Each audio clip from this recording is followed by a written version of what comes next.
So here we are, being in the middle of COVID-19 and social distancing the expectation together as a community to not just distract, but to learn, communicate, and most importantly, listen to three renowned storytellers of our times. So welcome to the first edition of Writers Talk. And today we have Dr. Kishore Ram in conversation with three debut writers, Mr. Abdullah Khan, the writer of Patna Blues, Mr. Sabin Iqbal, the writer of Cliffhangers, and Mr. Keshav Guha, the writer of Accidental Magic. So let's have a little introduction of who these eminent personalities are. So Abdullah Khan is a banker by profession and he's from Patna, and now he's settled in Mumbai where he's the vice president of Axis Bank. Keshav Guha is an editor with Juggernaut Publishers and is settled in Dubai. Delhi. And Mr. Sabin Iqbal is a senior journalist and the director of the Madhubhumi Literature Festival, and he is settled in Trivandrum. So we also have Mr. Siddhartha Banerjee, who represents the Writers' Talk, and is the vice president of HSBC Bank, and he is settled in London. And the host today, we have Dr. Kishore Ram. He is the head, Department of English, MMNSS College, Kottayam. And we also have Dr. Deena, the principal of MMNSS College, Kottayam. And I welcome all of you, the participants and panelists, to the session. So without further ado, we'll start. And I welcome Dr. S. Beena, the principal, for the principal address. Thank you. Good evening to all. Respected HOD Kishore Ram, our today's chief guest, Sri Sabin Iqbal, Abdullah Khan, and Keshav Guha, participants from different institutions, my colleagues, and my dear students. Today we have a very important event.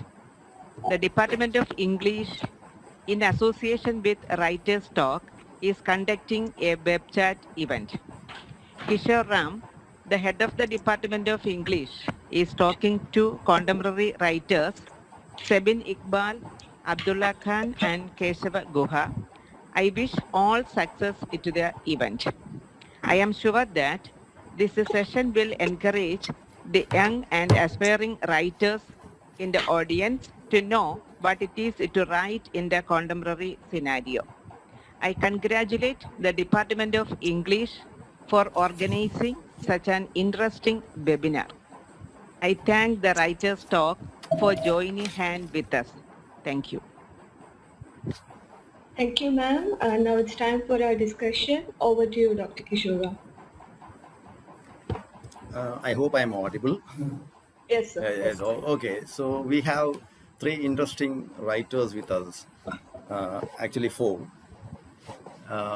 Sabin Iqbal, Abdullah Khan, Keshav Guha. Keshav, are you there? I can't see. Yes, okay. And Siddhartha Banerjee from the Writers' Talk. As mentioned by Arya, Abdullah Khan is a banker by profession, and it took him nearly 20 years to get his book published, so a long struggle. Okay, and lots of rejections, and he has lots to tell. Then Keshav Guha is there, his first book, Accidental Magics. Okay, and he is from Bangalore, but now he's settled in Delhi, working as an editor in a publishing firm. Then we have Sabin Iqbal from Varkala, quite nearby place to Kottayam, and his novel Cliffhangers came out last year, and he is a senior journalist. He was in Dubai in Gulf, and now he is the director of the Madhubhumi Lit Fest. And also joining is Siddhartha Banerjee, another very good writer. He has not yet published, but he has published lots of short stories, and his story was read out by an actor in London Liars League. Okay, so that's it. So we'll begin the session. Siddhartha, are you there? Siddhartha. Yes, yes. I just muted myself. Yes, thanks. It will be good if you all switch on your videos, because we are having a recording going on. So it will be good to have the video on.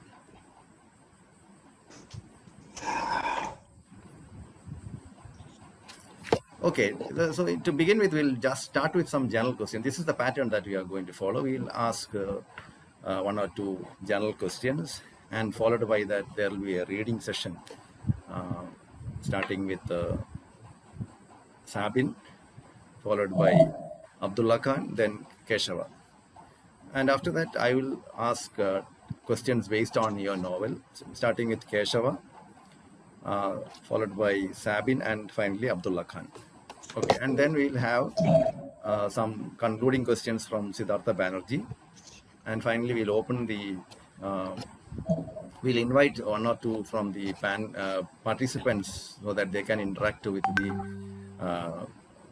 writers. And finally, we'll have a session open for the participants. And there's a big offer that if you ask very good questions, the writers will send their autographed books to you directly.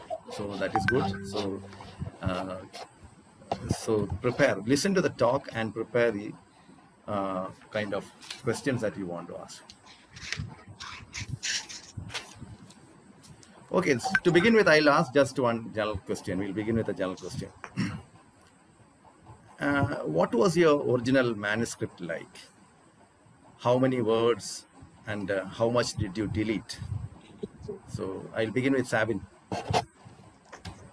Oh, mine was more or less the same. It's a small book. Thank you for having me. First of all, thank you for having me. I haven't got much. I mean, actually, I'm there. I can't see anybody. Yeah. Okay. The back. Yeah. Okay. Thanks. It's a small book. It's a 117-page book. You know, you can read it in a jiffy. So not much cutting, but then there's a little bit of editing. We tweak here and there. Shift chapters.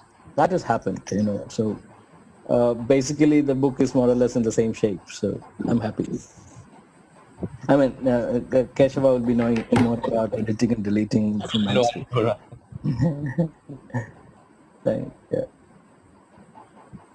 Okay, Keshava. So, my book is the length didn't change much. So it's about 80,000, but it looks slimmer than it is. I mean, it's quite long, physically long. It's about 80,000 words. And even my first draft was about 80,000 words, but the final 80,000 words is quite different from the first 80,000. A lot of things were cut, a lot of things were added. My book has 4 main characters. And in the first draft, it only had, there were 3 of them were main characters. And then people who read the book said this 4th person, Malti, should also become a main character. So some of those changes happened. And actually from the time I finished the first draft, to the time the book came out was a span of about 3 years. Revising the book, signing with an agent, which took some time. All of those things. So I mean, Abdullah of course is a very interesting story, but I think for most people. Actually, it's quite a long journey from when you first think you've written a book to when the book actually comes out. Abdullah? Yeah. Your audio is not clear. Hello. Hello. Can you hear me? No. Hello. Yeah. Yeah, okay. Tell me. Feeble, but you can. Feeble. Just speak, Abdullah, just speak up a little bit. Okay. So, my story is a very long story. So, when I finished my novel in 2009, it was around 125,000 words. So, hello? Yeah, Karen. Yeah, Karen. So It's not that audible, but okay. Can you keep the mic a bit closer?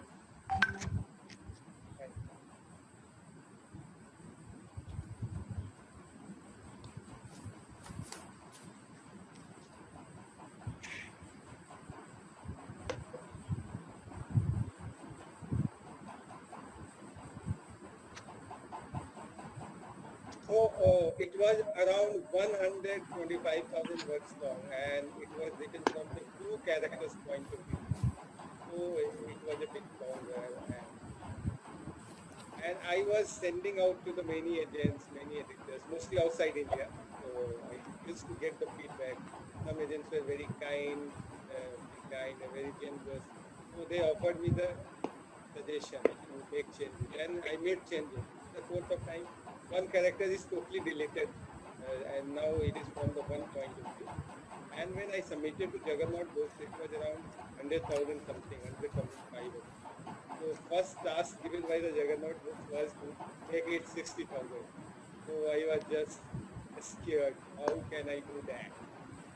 So finally, it is around 73,000. So I am happy that Priya and Renu made me delete so many things. So I have no complaints. So now it is 73,000.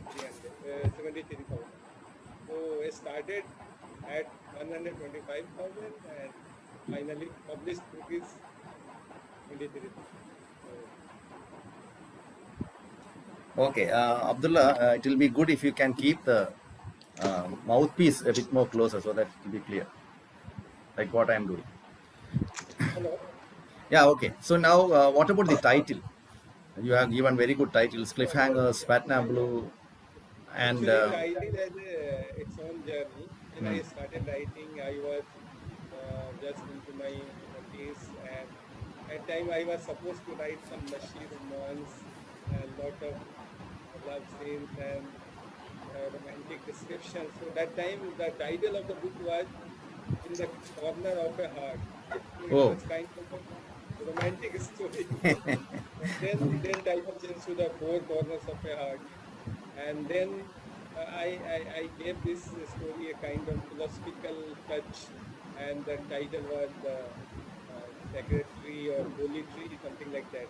A tree was the one of the main characters. But then three kinds of dreams, so, including Kishore Ram and Siddharth, they are the part of our group. We discussed writing with each other, and my wife was very critical of the title. This is not a good title. So suddenly someday it came out of the room. Why should not I use the name of the book? Patna comes blues. And after changing the title, I sent it to the people, sir. One to David and one to Chief. So title was very lucky. The title I got, immediately got that. Abdullah, can you hear me? Yeah. Yeah, but your audio is not clear. Keep this bit closer. Yeah, okay. Now we'll come to Keshav. Accidental Magics. Magic. Yeah. Good title. So I'll come out and say, I'm still not happy with the title. I actually think the title was a mistake. Oh. And I'll tell you about it. It was a working title. Often you have a title that you say until I think of it. You don't want to. In your head, it's difficult to be working on a book and not have some name for that book. So it was a working title, and I always thought, if I get an agent, if I get a publisher, they'll tell me they'll come up with some better title. So when the book was signed by HarperCollins, I said to them, can you give me a better title? And they said, no, we like this title. So we ended up just sticking with it. But it turned out, the problem is because my book deals with Harry Potter fans, and because there's magic in the title, readers expect magic in the book. And I think, and of course, the book is quite a dark, serious book. It's not fantasy at all. So I think that actually the title misleads the reader a little bit. And if I could do it over, I would come up with a new title. The thing is, I've never been able to come up with a different title. Okay, Sabin. Yeah, Cliffhangers. my book, the Cliffhangers is based in and around Varkala. Basically, it's at the cliff, the popular tourist destination cliff. So the four boys, who make a gang, they're called the Cliffhangers. The gang is called the Cliffhangers. So, but my original title was a brief history of the Cliffhangers and Grass Widows. So, but then I think David and my editors, they thought it's too long a title for such a small book. So they thought the Cliffhangers has got more impact. So I went by their choice. So that's the story. But the Cliffhangers is the gang's name. Okay. Those four boys who hang around, the cliff. So, yeah. Okay, thank That's you. the story. Siddharth, please ask. Yes, no. When Keshava was saying there's no magic in the book, I was just thinking, isn't every book a magic in itself? Even I mean, the fact that somebody has written it and gone through the pains and pleasure of writing a book. I think every book is a magic in itself, isn't it? I don't know about that, Siddharth. I think there are some books I wish had not been written personally. But Well, I tend to agree with you on that. Yeah, yeah. Okay, Siddharth, your question, please. Yeah, no, I was just thinking, I think I have a question for Sabine. Yeah. And so when we think of fiction, Sabine, and I think it's also because you're a journalist, you straddle the world of both fiction and non-fiction. How do we think about literature that can impact or make a change to society? How do you think of books which has in some way shaped society, and where do we draw the line between great works of fiction like To Kill a Mockingbird or Toni Morrison's Beloved versus propaganda literature? So where do we draw that line? No, I'll start with mine and then we'll get on to the second part of the question. See, I'm a journalist fundamentally and professionally by conditioning and by training. I'm a journalist. So in this small book, you can see the events that that have happened in Kerala over a period of some years. So as a writer, as a fiction writer, what I do is that I use these events, real life events, and exaggerate them or string them together, put them together in a book form. So this book is particularly this book is a reflection of the contemporary society. It touches upon the communal tension, fault lines, and all that in a fictitious manner. But then a person who knows Kerala, who observes Kerala keenly, easily pick out these incidents, say this is what happened. I'm not saying this not happened. It's happened, but then I'm in the habit of exaggerating things. Fictionalizing facts and all that. That I love that. I love fictionalizing facts. Since I collect events, I collect news. I have a folder to save all those things, and which I can go back and use later on. So that's one. Second, I don't think books can revolutionize or change the society. You can just point. It's like poets and writers are like birds who call up from some secret box and say this is not right. What the society is doing not right. I don't think we can bring about a bloody revolutions in that form. But we do have a responsibility. We get restless to respond. As a writer, I feel the compulsion to respond to a certain thing. So.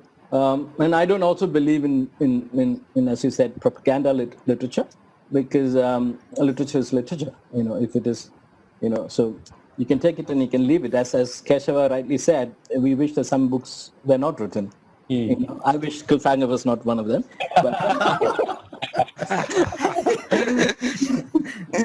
But then this is what, because for nearly 20 years I've been trained and conditioned as a journalist. So my eyes are focused or trained to pick these events and keep them. And now when I start writing, these events come up, and take form. I exaggerate. Yeah. I love exaggerating. Tell lies. Yeah. That's a very good point you've made, Sabine. I think it's that blending of facts and fiction, isn't it? And I remember, someone said that in this time where a lot of truth is being changed, I think fiction has a greater role to talk about truth in its own fictional way. So that's why I think because of your journalistic work, it has a kind of a blended form between how you assimilate fact and use that for your fiction. I also believe that fiction and stories have a therapeutical, effect. They heal wounds, in some form by telling us stories and open some doors for us to see things, imagine world in a different way. Take us to a different culture. So fiction for me it's very important, as important as facts are. So. Perfect. Thank you. Thank you. Do I have one more question, Kishore, or you Yeah, want yes, to you can ask. You can go ask. to the readings? All Some right. participants So are finding this it. one is Okay, sorry. Some participants are finding it difficult to enter, so I'm trying to help them. Siddharth, take over. all right. Okay. All right. So I have one for Keshava. Given your role as a writer and as well as a publisher, Yeah. I'm just curious to understand about the diverse voices in literature and where do we stand? Because if you look at the history of novel in some parts of the world, there has been an increasing inclination towards diversity. Yeah. Took about 100 years from Robinson Crusoe to have the first women writers, then the black voices, Yeah. writers from the colonies. Where do you see Indian writing? Is it on the brink of a similar transformative journey, or where do you Yeah. see that? So it's a great question, and before I was an editor, I was a critic, so I've had to grapple with this from different angles.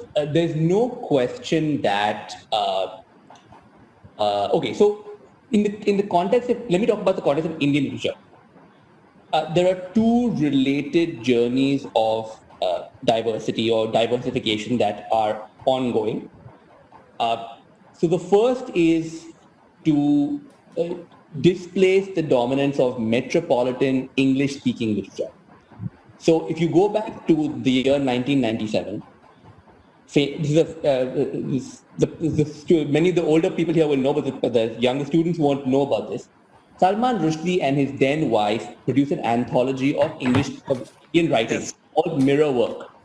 And in that book, there were 15 or 16 selections. There was only one selection from Manto that was not English. There was a translation. And in the introduction, Salman Rushdie famously and notoriously said, "Oh, this is the reason I've done this is all the best writing in India." Yeah. Absolutely, I remember that. Yeah. So on that, Siddhartha, we've come a long way since 1997. So today, as an editor, most of the writers I work with are people who write in Indian languages. Benjamin, Perumal Murugan, Gyan Chaturvedi, Anita Agnihotri. These are my writers as the juggernauts that I work with. And then there are people that I don't work with, but that that all of you would have read, like Vivek Shanbag from Kerala, K.R. Meera. And these people have become household names. And frankly, if you look at the last 10 years, the literary fiction that has done well, that has made an impact, has mostly been translations from Indian languages into English. So in that sense, I think that there's been a real improvement. And look, 80 to 90% of the interesting literature in India is not written in English, right? There is good literature in English, that's a small percentage. So we're doing a better job at translating writing from other languages into English.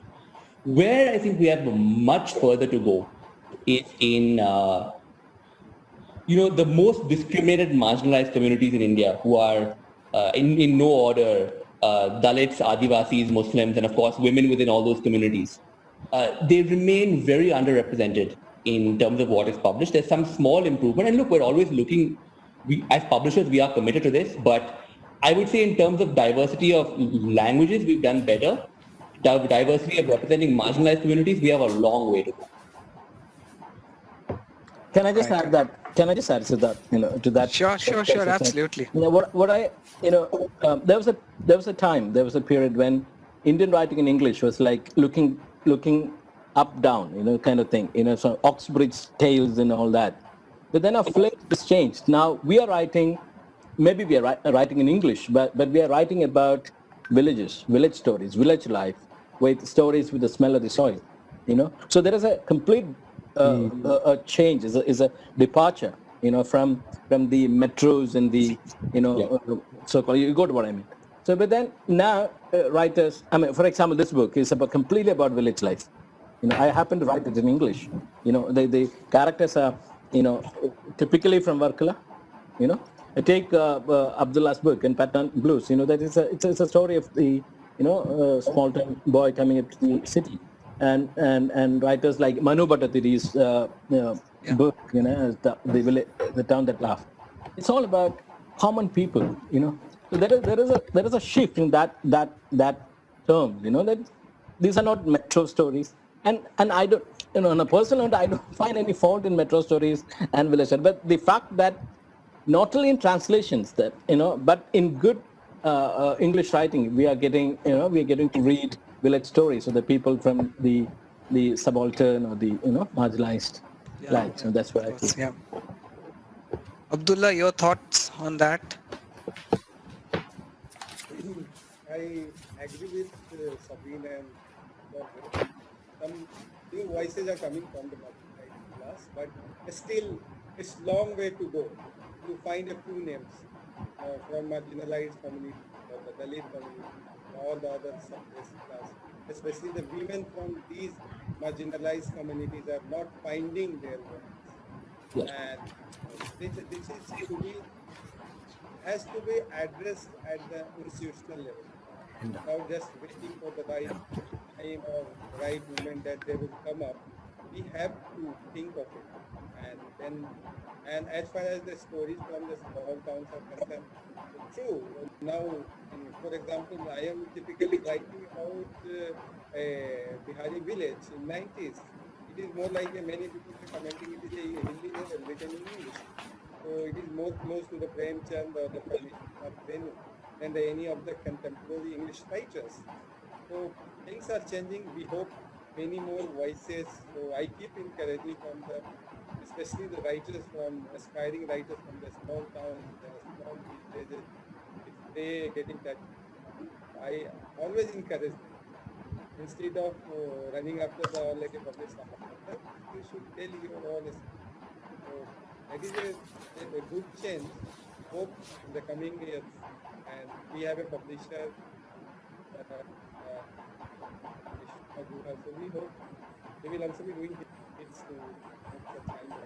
Yeah, of course. And in that way, we kind of keep changing the language itself, the fabric of narratives and language itself, isn't it? We make it more broad-based, democratic. We find new words in the language itself. Language of English in the 1940s vis-a-vis what we have now is significantly changed. So, yeah. Kishore, what's your view on that from an academic perspective? Of course, we find that nowadays we find the regional languages being given much importance nowadays. Maybe it's there was a period when people thought whether Indians have a way of thinking. Whether we had a way of expressing ourselves, but now we find that we are not any longer following the A bit louder, West. Kishore. You can't hear? Okay. So we are no longer following or trying to imitate anybody, but we are sticking to our own language, our own. For example, in Sabin's book, we find local words used. Arundhati Roy has used Malayalam in her writing. So we find that nowadays we shift to regional representation or regional writings nowadays. So that is a very good thing. And the writers don't feel it necessary to explain. So if you look at Amit Chaudhary's books, for example, he keeps the language as it is rather than trying to explain it for an international audience. So I think that also is a significant change, a sort of. Yes. Right. So we now shall we have the reading session? Sabin? I just wanted to add something. Siddharth, actually, if you are writing in a way that the context is clear, then people make it. They cannot explain it. Because my experience with the various translators, especially Arabic translators or Persian translators, so they are able to guess. They used to message me or call me whether this words means this. So they are able to guess what this was, and get the readers also do some hard work. If they want to test some story, for example, go outside India and we try some new food, so we have to, if it is more spicy or different taste, we have to deal with it. So they should deal with it. Okay. Okay, Kishore, go ahead. Okay, now Sabin, please read from your novel. I mean, 2 para, 3 para. You have 3 minutes. 3 minutes. Okay. All right. Okay. I'm going to read from. I'm going to read about. Since I spoke about village characters, I'm going to read a couple of paragraphs from. There is a witchcraft incident. So, there is. So I'm going to read 4 paragraphs. Okay. Right, here we go. In a village with such volatile communal tensions, even the crows turn villains. One morning, Vilasini Amma, a middle-aged woman who lives near the temple, saw through the kitchen window a distorted bullseye staring at her from her backyard. She screamed and ran out of her kitchen, waking up the whole neighborhood. Ayo! Ayyo! She screamed at the top of her voice, dropping the steel jar she was washing. She ran around the house, startling her convalescing husband and jolting her old bedridden mother. The men from the neighboring houses thought the old woman had passed away. Contrary to Vilasini Amma's claims of black magic, they soon found out that the bull's eye was no witchcraft nor any evil eye, but a severed buffalo eye from Muni's shop, which is a butchery, by the way. Vilasini Amma believed that one of the neighbors had cast a spell on her family.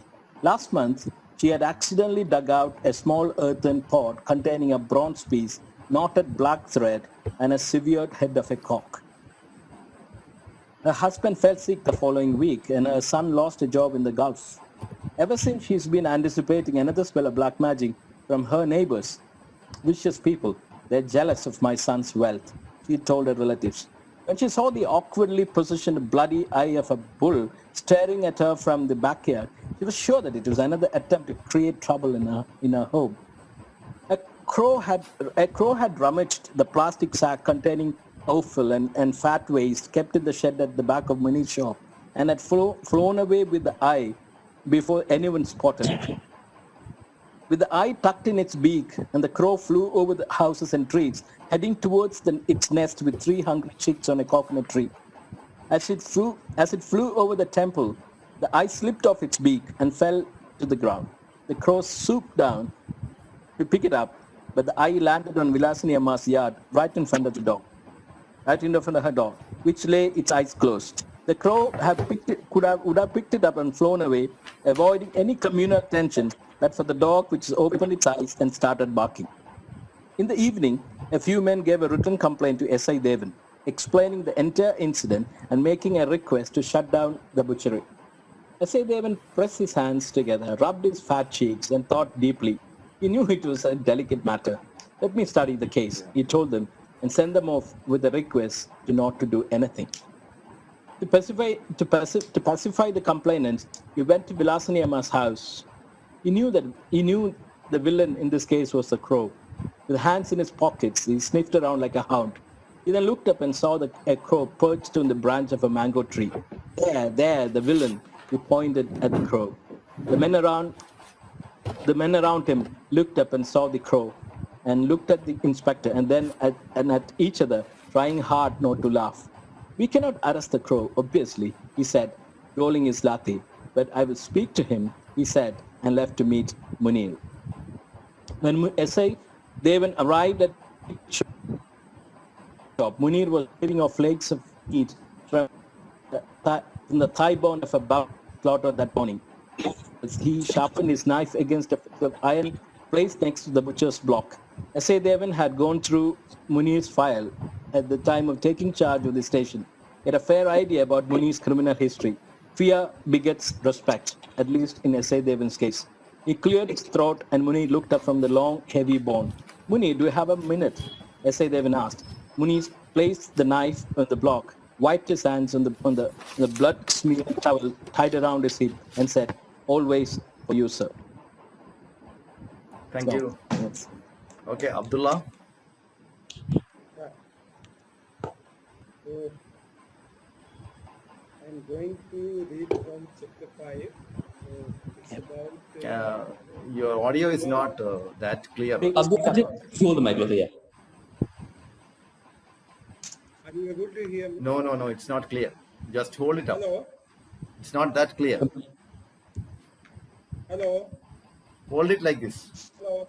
Okay. Hello? Okay, carry on. So this is from chapter 5. So it is about the main protagonist's moral dilemma. On the wind-swept and moonlit banks of the Ganga, Sumitra, dressed in black, her head covered with the pallu of her sari, beckoned him. The pallu then slipped to reveal her hair, which shone as if it was made of metal. something fell into the water. Arif tore his eyes away from Sumitra and saw Zakir drowning. He ran towards the river, but heard Sumitra singing a melancholy song. He could not understand the lyrics, but the melody was compelling. Sumitra was now in front of him. She was wearing a sleeveless evening gown, which revealed her ample lips. His desire began to uncoil inside him. His brother screamed, but he could not move. He pulled Sumitra into his arms and kissed her passionately, leaving his brother to die. Toba Astaghfar, Toba Astaghfar. Arif woke up with a start. He sat up, unsettled, his feet tentatively touching the floor, feeling its huge indifference. Arif could hear his voice, his brother sitting by his side. Still to reassure himself, he turned on the light and checked on Zakir. He seemed to be deep in sleep. Right next to him on the bed they shared, his left foot dangling out of mattress. Bending, Arif gently lifted his brother's leg and placed it back on the bed and affectionately ran his fingers through his hair. On the windowsill were a fat penguin plastic paper bag of Anna Karenina and a jug of water. He took a swig directly from the jug and picked up the novel, but then placed it back without opening it. Getting back into bed, he tried to sleep, but he still felt disconcerted. Was it just a nightmare, or was it something else? Did not his grandma once mention something about varieties of dreams? There are three types of dreams. She had said celestial dreams or Sabe Rahmani are from God, which give insight into future events. Sabe Shaitani, satanic dreams are dirty dreams and nightmares. And psychological dreams or the Sabe Zehani are reflections of what you think about deeply when you are awake. Arif wondered if this had been a satanic dream, or was it a portent of some future calamity, or was it a divine warning to keep away from Sumitra? He closed his eyes and started reciting from the Surah Al-Baqarah and slowly drifted off to sleep. Thank you, Abdullah. Keshav? Thanks, Kishore. Okay, so I'm going to read a brief passage from. I think this is also this is also chapter 5 of my book, like it is of like Abdullah's reading. And this is the main protagonist of this book, a young man called Kannan, who's a software engineer in the U.S. He has his parents are trying to arrange his marriage, so he and the bride have been asked to meet. The prospective bride wants to meet him one-on-one, and so they go for a walk in Cubbon Park in Bangalore. If any of you know Bangalore, you know Cubbon Park. Okay. The girl was a little over 5 feet, in between short and average, but she stood and walked with a short person's determined uprightness. In America, she might have worn stilettos. She wore a turmeric salwar kameez with a dupatta of a slightly brighter yellow. The effect was, if not exactly plain, then certainly less than he expected of someone dressing to impress a potential husband. It had been impressed upon him that he was not a suitor. This was not a swayamvar. It was up to him and to his parents to proceed with the match. Whether the girl saw things this way was uncertain, especially as her face and eyes seemed impenetrably calm. Her features were even, her nose narrow, but it was all set a little too close together. You couldn't, by any standards strict enough to be meaningful, call her pretty. She was just short and pretty. But even a girl of unremarkable near prettiness was sure to have been catcalled, to have received notes from boys from other colleges, to have been told she was beautiful. Kannan had never received any sort of approach, nor even a compliment. Along with everything else, his brother Santanam had been granted a complexion the shade of a Parle-G biscuit, while Kannan's was Cadbury Dairy Milk. The girl was darker than Santanam, but distinctly fairer than Kannan. They entered Cubbon Park, moving past the statue of Queen Victoria towards the red oxide monuments of colonial Bangalore. Kannan made no attempt to play guide. He had been to Coven Park as a boy, had ridden the toy train on a school outing, but he knew nothing beyond the fact they would eventually come to the high court, a building he was certain no member of his family had ever entered. She was silent because she had the woman's privilege of not having to initiate conversation. Kannan had spent the first hours of the morning not planning this meeting, but visualizing it. He was sure he would think only of what she might be thinking of him. But as they walked, he found his mind blank. Not out of anxiety or nervousness, but of mere inactivity. He neither thought nor attempted to think. Was conversation even expected of him? By their request, the girl and her father had placed him in a zone where expectations, for once, were ambiguous, or at least undefined. Other than a certainty that it would be inappropriate for him to touch her, an urge that in any case he did not feel, he might even be free of expectation, but that might be even worse than its familiar encumbrance. Thank you, Keshav. It's a Okay. little short of 3 minutes, so. Okay, Yeah. so now we will start discussing fiction, your works. So I'll start with Keshava, then Sabin, and finally Abdullah. Okay, Keshava, accidental magic. Yeah. So central character Kannan, a young Indian computer programmer from Bangalore, living the Yeah. glorious American dream. Then Grimmett, is it Grimmett? Pronunciation is right? Grimmett. Curtis Grimmett, that's right. Okay, Grimmett, a significantly older Anglophile who runs the Lonely Heart program. Okay, Rebecca, a bright young girl, fresh out of college and working an ordinary job. And Maladi, a Chennai native who is a fan of Harry Potter and goes to Boston after marrying Kannan. Okay. So they find their paths crossing in Boston due to their common love for Harry Potter. That's right. Okay. So, and first question is that I have noticed that being alone or loneliness is something haunting in the novel. Yeah, that's right. The characters, excluding when they are together for coffee chats or at meetings, are lonely. And they have their own inner traumas and conflicts to deal with. Yeah, that's right. Is this because it is a novel dealing with issues of immigrants, and loneliness is something an immigrant has to confront all the time? And Harry Potter is in a way a solution to the loneliness of these immigrants. And you have pictured loneliness of immigrants in a beautiful way. What are you to say about the observation that loneliness is what brought these characters together? Yes, you're absolutely right. I think you've absolutely got at the heart of the book, so to speak. All I would say is that in the case of Grimmett, he was not an immigrant. He has a different kind of loneliness. And I actually don't want to say too much about that because in his case, I really want to leave it to the reader to try to have their own interpretation of, I think in Kannan's case, it's very clear that it is a part of it is the loneliness of the immigrants. The thing about Kannan is that Kannan was unhappy where he came from. Malti was happy where she came from.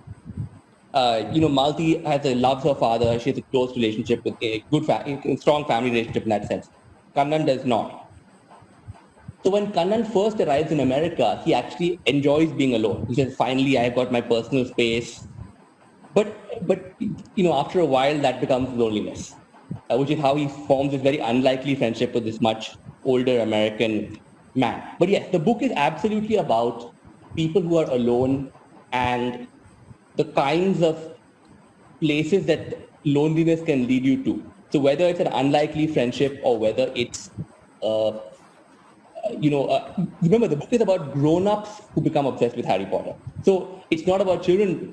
All children love Harry Potter, right? So, but why a grown-up can love Harry Potter, but why would a grown-up dedicate their entire life and attention to Harry Potter fandom? Because they're very lonely. Yes. Okay, and now coming to Kannan and Grimmett. Okay, regarding the dubious friendship. And while reading, I found myself wondering how to place their relationship, whether it was like a son-father relationship or a gay relationship or mere friendship. Did you think about how you have developed this relationship between a 20-year-old youth and a middle-aged person who is just 5 years younger to his father? Am I right? 5 years younger to Kannan's father? Yes, that's right. So Grimmett is, that's right. Grimmett is only 5 years younger than Kannan's father. That's right. Yeah. Okay, so is friendship or can friendship be called another central theme of the novel or the central theme of the novel? Is that right? Absolutely. Absolutely. I think friendship is a very important theme of the novel. And it's, in a couple of different ways. So the first is so simply, what is friendship? Is everybody capable of friendship? A question that I have about Kannan is Kannan capable of friendship? I don't know. True friendship. I think I'm someone. It's I'm obviously younger than Abdullah and Sabine. I'm not married. I don't have children, etc. So actually, if I think about my human relationships, apart from family, friendships are the central relationships, right? And the other thing about my own life is that I have a lot of friends who are much older than me, in some cases decades older than me, close friends, right? So that's something I'm interested in, friendship across generations. But the other thing about the book, and you having read the book will know that towards the end of the book, and I'm not ruining the plot here, there's a philosophical dilemma, which is, what do you do when you feel like your friend has behaved in a very unethical way? Is the right thing to do to stand by your friend, or do you break off with your friend because you now have contempt for him as a human being? And so one of the characters in the book confronts this dilemma, and that was that fiction as a tool to explore moral and philosophical dilemmas is something that really appeals to me. And friendship, I feel like there are a lot of books about romance, but friendship is a less explored subject, maybe, especially adult friendship. So that was something. Yeah, definitely, it's a very important theme of the book. Okay, and now coming to there is some element of racism in your novel. Okay, Rebecca seems to be irritated by the comment passed by teacher fellow Laurent Camney that her skin was white but her heart was black. She understands that Laurent from Cameroon did his PhD on Frantz Fanon, the author of Black Skin and White Mask. Then there is another episode where Annabelle points out that Harry Potter asked only two girls out, Cho Chang and Parvati Patel. She says that at Harvard, the girls did not like a British guy falling for Asian girls and termed it as yellow fever. So you have addressed both the reverse racism and color consciousness in your novel. What prompted you to include these in your novel?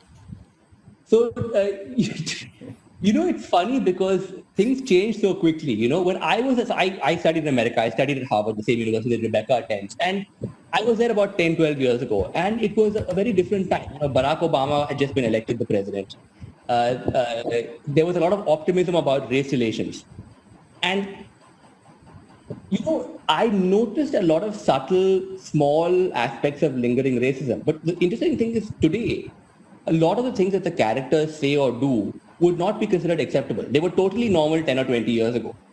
If I look at the generation of people about a little younger than me, who are maybe 10 years younger than me, who are students today, they have zero tolerance for racism. And they have very sharp antennae for, so for example, right? So when I was a student about 10 years ago, it was absolutely normal. If a white man was dating a Chinese or Korean or Japanese girl, other people would say he has yellow fever, right? That was a commonly used phrase. That phrase would not be used today in an American college campus, or if you used it, you would use it very quietly. The norms of polite speech have changed. But the book is set 20 years ago when, of course, people were much more, I haven't really gotten into this in the book, but 20 years ago in America, casual homophobia was completely normal. And today it's completely unacceptable in the kinds of places that, I'm writing about. So I was trying to capture a flavor of a time when that kind of casual, subtle racism was much more in the air. Your novel has some fan fiction elements, and in a way it can be misunderstood as a fan fiction.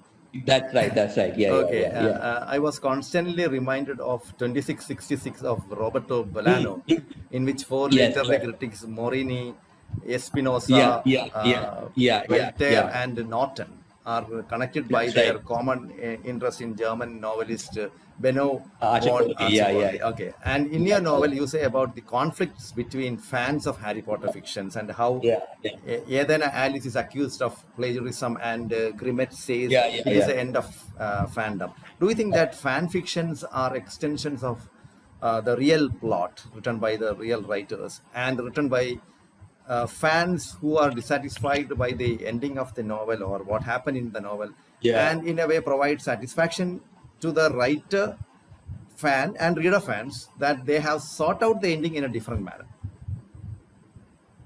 Well, it's first thing I should say is that fan fiction is not new, and sometimes we call it literature. The Wild Sargasso Sea by Jean Rees is is Jane Eyre fan fiction. Okay. Four by J.M. Coetzee is the Robinson Crusoe fan fiction, right? So there's a tradition of people interpreting and playing with classic texts and all of that. Now, what was the thing about Harry Potter? Modern fan fiction existed. Harry Potter turned fan fiction into a global phenomenon. Yes. And so did the internet. And what I say in the book, I truly believe this to be true, I mean, as I'm someone who's very interested in history, is that what basically happened is Harry Potter happened at the same time as the internet, and J.K. Rowling took 3 years to write her fifth book. So millions of people had an addiction to Harry Potter. They had gone online, and if you remember the internet in those days, there was no social media. There was only communities.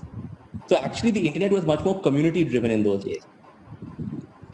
So I think for every individual person, the motivation to write fan fiction is different. What it gave these authors was a chance to find an audience. If you wrote Harry Potter fan fiction, so take the person in the book called Athena Alice, right? There were people like her in real life. They had 50,000 or 100,000 people reading their chapters every month. Now, Sabin and Abdullah will tell you, and I can certainly tell you that if you write a novel in India, unless your name is Chetan Bhagat or Amish, you're not selling 50,000 or 100,000 copies, right? 5,000 or 10,000 is considered spectacular. So I'm talking about a really large number of people who were reading these fan fiction. They were waiting every month for the new chapter. So if you're a writer and 100,000 people are going to read your story, that was the way to find an audience. Okay, now your novel talks about two different worlds. One, a real world with loneliness, gender difference, and color consciousness, and the other, a screen world where a character can assume an alternate identity and where gender is fluid. While moving between these two worlds and while developing the plot with 4 different characters, 4 different perspectives, you must have undergone a real pressure, especially while reworking and editing your novel. Okay, so because if you delete a part from Kannan, then you have to connect it with the Rebecca's part. So can you share the experience of editing and reworking the novel? Yeah. So, I'm now writing another book, and that book has a first-person narrator. And I've really seen how much easier it is to write a book from one perspective. When you start including, because I don't just have 4, as you know, I don't just have 4 main characters. I write in the third person from each of their perspectives. And that actually made the book much more complicated to structure, much more complicated to write. And the problem was, the reason I did it that way is that I had these 4 characters and I didn't want to tell the story from only one of their perspectives. I thought nobody's going to tolerate 250 pages of Kannan. Because Kannan is a difficult guy, right? And so you have to have him in small doses. And Malti is much more likable. She's much more relatable. So I had those kind of things in mind. Yes, and it's all about you don't want to stay with one character. Now, Malti, as you would know, Malti is away from the book for quite some time. And a lot of readers in the book have said to me, you should have made Malti the main protagonist, right? The book was set in Boston. I didn't think it would work with her as the main protagonist. I don't know if I got it right, frankly. I think it was a difficult balance to strike. It was constantly on my mind. And it was my first book. I didn't really know all books are imperfect. I think with first books you're starting out, you don't have many books behind you, many years of solving these problems. I was kind of groping around in the dark and hoping that it worked. Okay, you have taken characters from a living author's novel. Yeah. And is there any legal or copyright issue with that? Sure. There would have been a legal or a copyright issue with that if I had made them characters in my book. So instead I merely refer to them. If Hermione Granger walked into the pages of my book, I can't do that. Okay. But I'm allowed to discuss her, yes. Yes, okay. Good.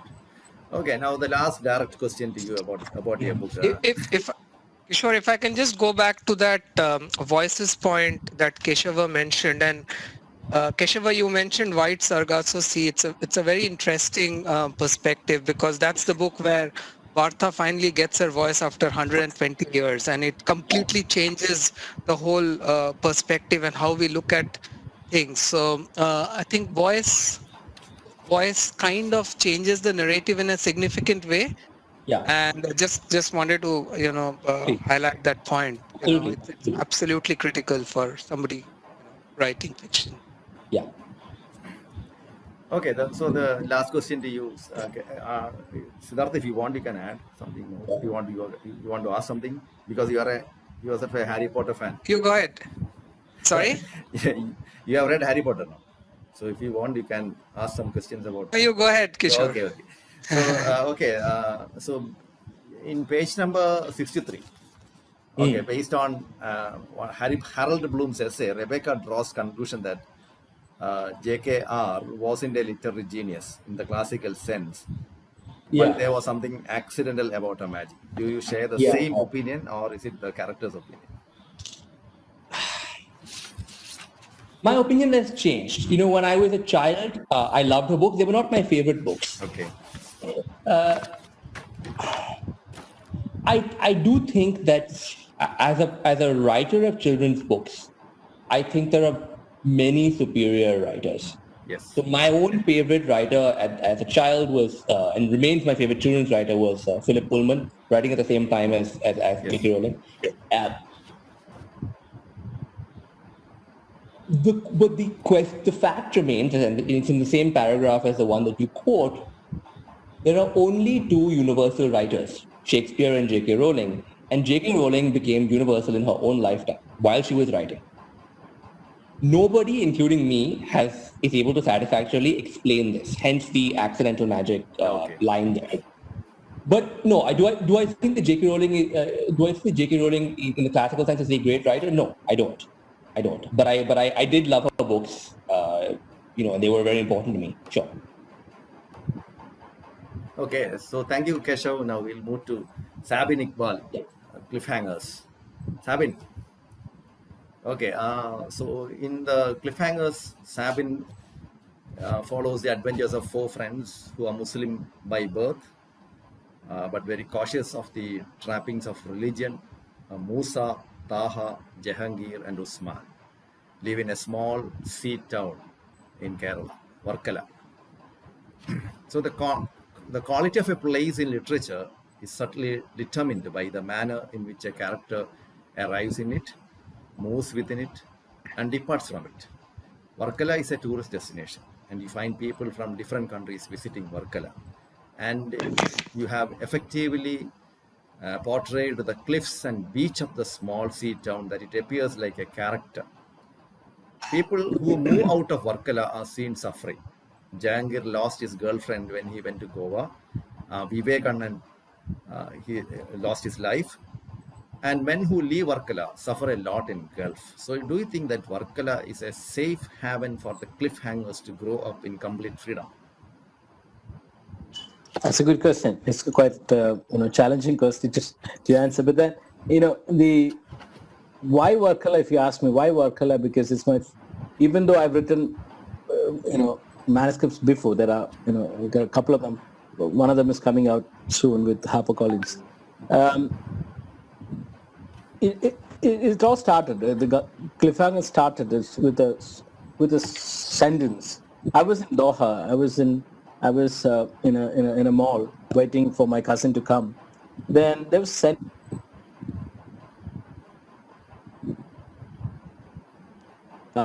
quickly wrote it down. That the story is about four boys at the cliff who are trying to learn English by talking to the foreigners, foreign tourists.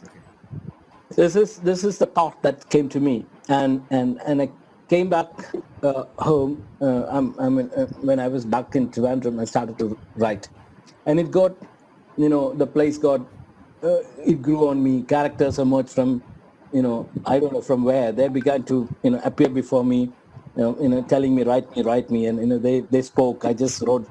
This is really, as Keshwa's book, accidental magic, for me.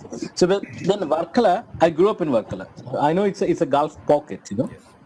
Most of the houses, we have one or two people working in the Gulf. I was in the Gulf. My father was in the Gulf. My uncles, my cousins are all in the Gulf working there. It's a Gulf pocket, literally.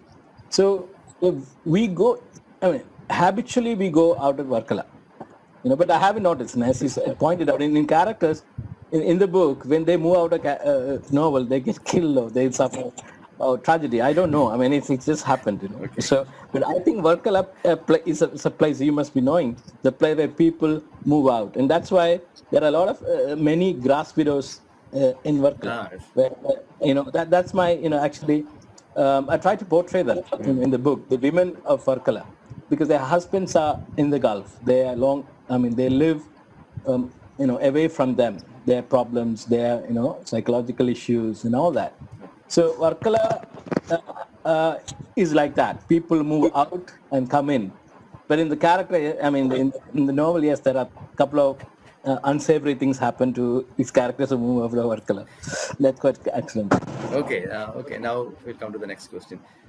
So Yeah. the growing hatred for the other is increasing in India and leading to communal tensions.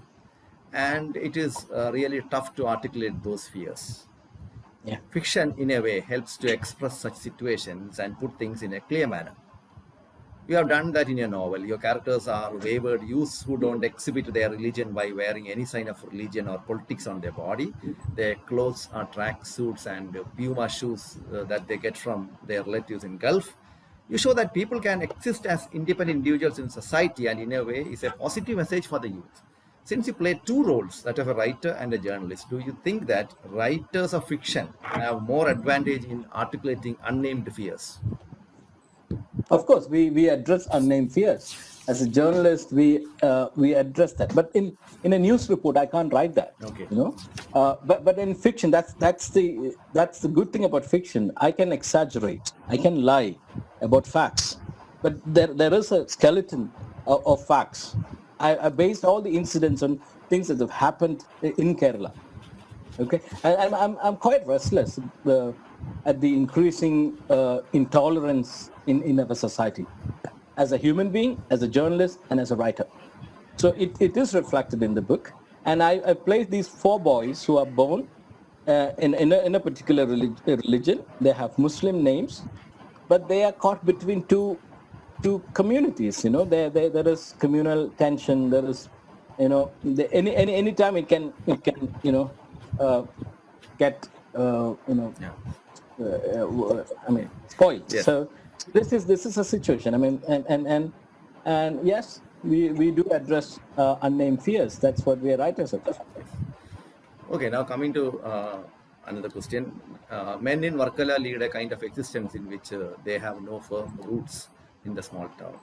The good part of their life is wasted out in the desert, working as laborers, just like you mentioned. And when they return, their wives dominate them, like the case of Musa's father. Your novel has very powerful women characters like Tahira, who forces her lover to make love to her in the bathroom with a black spider as witness. Musa's mother, who controls the menfolk in the family. The conflict between Musa's mother and Bushra Andy. All shows that in the little space in Varkala, women dominate the show. How did you manage to create believable female characters while avoiding cliches? No, so Dr. Ram, it's not all women are dominating in character. Okay. It is not. See, long life away from their husbands. They've more or less grown indifferent, to an extent frigid, extent, then this sort of bitterness, it could happen. I'm not saying, I'm not categorizing them, because it could happen. I've seen people, they're very angry. And I've asked myself, why are they angry? Maybe this is what they happen because they've lived away from a husband for 30 years.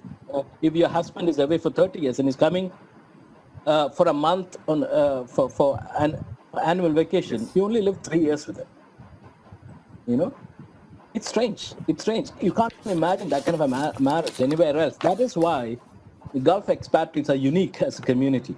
Yes. You know, if you go, you know, people in the US or expats, Indian expats in the US or Europe, anywhere, they settle there, settle down, you know, build their house or buy their house. It's okay. For a Gulf immigrant, even after 50 years in the expat countries, they are second-class citizens. They can be kicked out any time. But still, there is a permanence of impermanence there. You know, but the women back home, you know, my father was away. My mother, I have seen her agony. I've seen her sadness. I grew up seeing all this. Yes. How she used to wait for his letters to come. There's no phone. We don't know. We never used to know what happened to him, whether he was alive or no, unless the next letter arrived. So this is what I have seen while growing up. This has obviously influenced my writing and reflected in the cliffhangers. Okay, then you highlight the issue of Maoists in the novel by presenting the rebellious Vivekanand, who walked away from the civil service academy and followed the revolutionary path. And on the other side is Balan, the soda lime shop owner, who is a spiritual guru of the Hindu Rashtra Sangh. On one side, you represent Maoist extremism, and on the other side, the religious fanaticism. Your cliffhangers are free from both and are innocent, but they are constantly harassed by the police and often are arrested. Though Vivekananda gets killed, Balan is not arrested for his crimes. Are you representing a world where the course of law runs in different ways for different individuals? You know, the reason the inspector didn't arrest Balan is for the sake of the boys. Yes. You know, all through the novel, this SI is portrayed as a cruel, you know, indifferent, foolish, often foolish man officer. But at the end, I'm not giving it away. But then, you know, we come to see him in a different light. Okay. Yeah, because it's conscious. Because actually, he's concerned about these boys. If he arrests him, it will cause trouble in a way to these boys. Yes. You know, so maybe that's true. Because that's true of the communal tension we are living in Kerala, relatively communal tension free. But there is a layer, or something is boiling within, something is brewing. I always feel it is there. It could break out any moment. I may be wrong, but then that's what I feel. Okay. It's a political novel in that sense. Okay, then in your novel there are two incidents that actually happened. The rape of even this Maoist killing happened in yes, of course. You will remember. Yes. But that happened in Varkala, near Varkala and in Varkala also. The rape of a tourist and the killing of a aristocrat by the Dalits. Okay. I think it is Thambi in the novel. Character's name is Yes. Okay. While presenting these incidents, the journalist in you must have interfered and directed the writer. How do you manage to keep the journalist in you from interfering with your fiction writing? You know, my journalist keeps giving me incidents, you know. As the writer comes in and says, exaggerates it, give it color, give it different names, character, places them in different, you know, landscape, you know. But I need my my journalist to help me with my, you know, to help the writer in me. I need my journalists, both of them. Both of them. Right. Okay, now you already mentioned this question, the answer. Anyway, I'll still ask it. What is the message that you want to communicate through your novel? Because I asked this because at the end of the novel, as you mentioned, S.I. Devan drives away, saying, "Remember, we are living in strange times, and your identity is your enemy." And Musa realizes that we can by no means undo our identity. So, do you mean to say that Muslim situation is precarious in India, in Kerala? No, I'm just presenting it. I'm not trying to prove anything. Okay. anything. It's true. It is true. Names give away. If you ask my name, if I say it's Sabit Muhammad Iqbal, it conveys something to you. Yes. It does. That's a reality. Whether whether it is good or bad is a different thing. But when I ask your name, it's Kishore, immediately something tells me. If I ask Abdullah, Keshava, our names are our names do communicate Yes. something. So that's why I said Musa, Jahangir, Usman, and Taha. They are Muslim boys with Muslim names, and these things happen. They could be up to no good. They could be up to no good, and that's why the inspector tells them, remember, we are living in strange time. Even before the inspector says a tourist, Jonathan tells them, remember, your Yes. name, your enemy. So names do matter. For a brief period, I live in Delhi. I was refused a flat. Then trying to rent a flat in Delhi, so I didn't get, because they said the name is a problem. So Okay. it did happen to me once. Okay. What about Gulf? When you went to Gulf, did you face Sabine, any... if I can, Okay, Yeah. Siddharth, carry on. sorry, I was just curious, Sabine, do you think the kind of book you're writing, there's a need for more and more of book like this from diverse voices, which kind of reinforces identity? Because it helps people to look at things from a different perspective, isn't it? It So does. Yeah, it does. what's your take on that? We need stories from different angles, perspectives.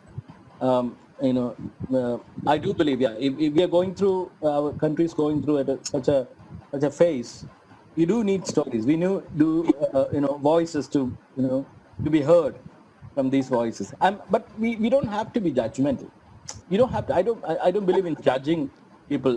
Pointing fingers at you're bad. No one is bad. And Balan in the novel is not a bad person. Even though he believes in certain philosophy, he is not a bad person at heart.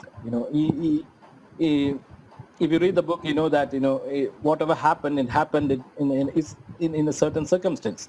So generally, I'm not saying that there is hatred. But even if there's hatred, it shouldn't be there. You can be differences of opinion, but there is hatred that is to be avoided, and we need these different voices to come up from different angles. Yeah, absolutely. Yeah. All right. By the way, the book that is coming up, going to be published by HarperCollins soon, is set in the Middle East, and it also talks about expatriates from different countries. I was answering to, this to Kishore, you asked me about expatriates. So my next novel is set in the Middle East, and it talks about a group of, it's a cosmopolitan novel, and it's about a group of expats from different countries who work in a small newspaper there. Did you experience any kind of discrimination in Gulf, Sabine? Of course, yeah. You're always Hindis. Yes. You're always second class. Whether you're Muslim, Hindu, Christian, you're always Hindis. I've experienced. Yeah. Not.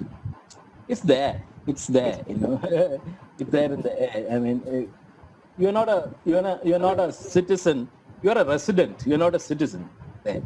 That's a big difference. Okay. Thank you, Sabine. Now we'll discuss Patna Blues. Abdullah Khan. Thank you. Abdullah, please use your mic a bit more. Keep it a bit more closer so that to be more audible. Okay. So, Abdullah, Patna Blues, a big success. Yes. With around over 13 translations, and I think you are just like Khan of Khan, conquering almost all of India now. And now we are moving to Europe. Okay, so now your central character Arif is a young man with ambition to become an IAS officer, and there is a Hindu woman, Sumitra, who is happily married with kids. And then an accidental meeting or accidental magic occurs of these two unlikely characters come together, bring them close to each other. And while reading through the text, I observed that Sumitra's interest in Arif is more because of the interest in Urdu poetry. Do you think that the intellectual compatibility is an important factor in the man-woman relationship? for making it long lasting and strong? It is not the only factor. I think it is a very important factor. If you are intellectually compatible and you have the common interest, especially if you are living with someone who does not enjoy poetry and you are very fond of poetry, you are doing so the kind of magic which happens between Sumitra and Arif is from that angle. From Arif's side, it is not the intellectual capability only. It is one of the factors, but there are certain things also. He's a young man, just to 20, so there is a lot of sexual tension. Romanticism is there. So there are different layer of, there are different aspect of their relationship. One is romantic. So they are romantically involved, obviously. And from Arif's side, it was love at the first sight. After that, he came to know about Sumitra's interest in Urdu poetry. So that helps it to strengthen the relationship. But from Sumitra's side, first incident was that Arif helped her when her father was sick. So first time he feel gratitude and thankful to him. Then she got chance to read his diary and poetry and his philosophy and his thoughts about the women's rights, and everything together is influencing Sumitra. But once they came closer, so other biological factors, all the primitive feelings starts coming out, and they are trying to restrain themselves, and till the end they are not able to consume their relationship.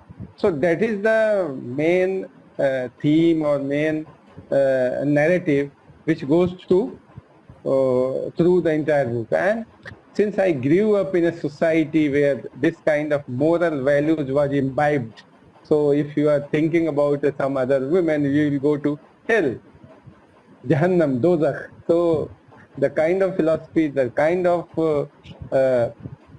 social mores, the kind of values we go through. So Arif came from those kind of society. So it was expected that because his body, his mind, his heart is somewhere else, but his values are different. That is stopping him from. So that is why I have quoted a famous couplet from Ghalib, Ima mujhe roke hai to khiche hai mujhe kufr, Kaaba mere piche hai Khalisa mere aage. So it is a dilemma of a middle class, lower middle class Muslim man who has a set of values which may be counted as a very conservative if you compare.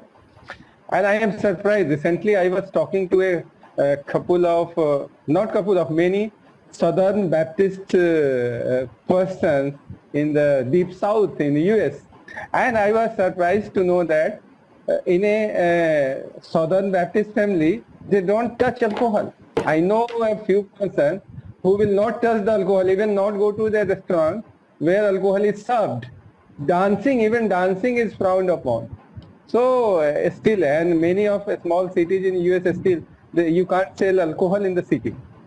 In Texas itself, there are many small towns where it is a dry city or dry township or dry community. So this kind of moral values Arif has. Okay. So that is, but intellectual capability is one of the factors. I have seen many people, because they are intellectually compatible, so their relationship goes very smoothly. Okay, coming just like in Sabin's cliffhangers, Varkala plays an important role. Just like that, and Patna plays a very important role in your novel, and your story is set in I think Bihar of 1990s, and it shows how difficult life was for common man in that time.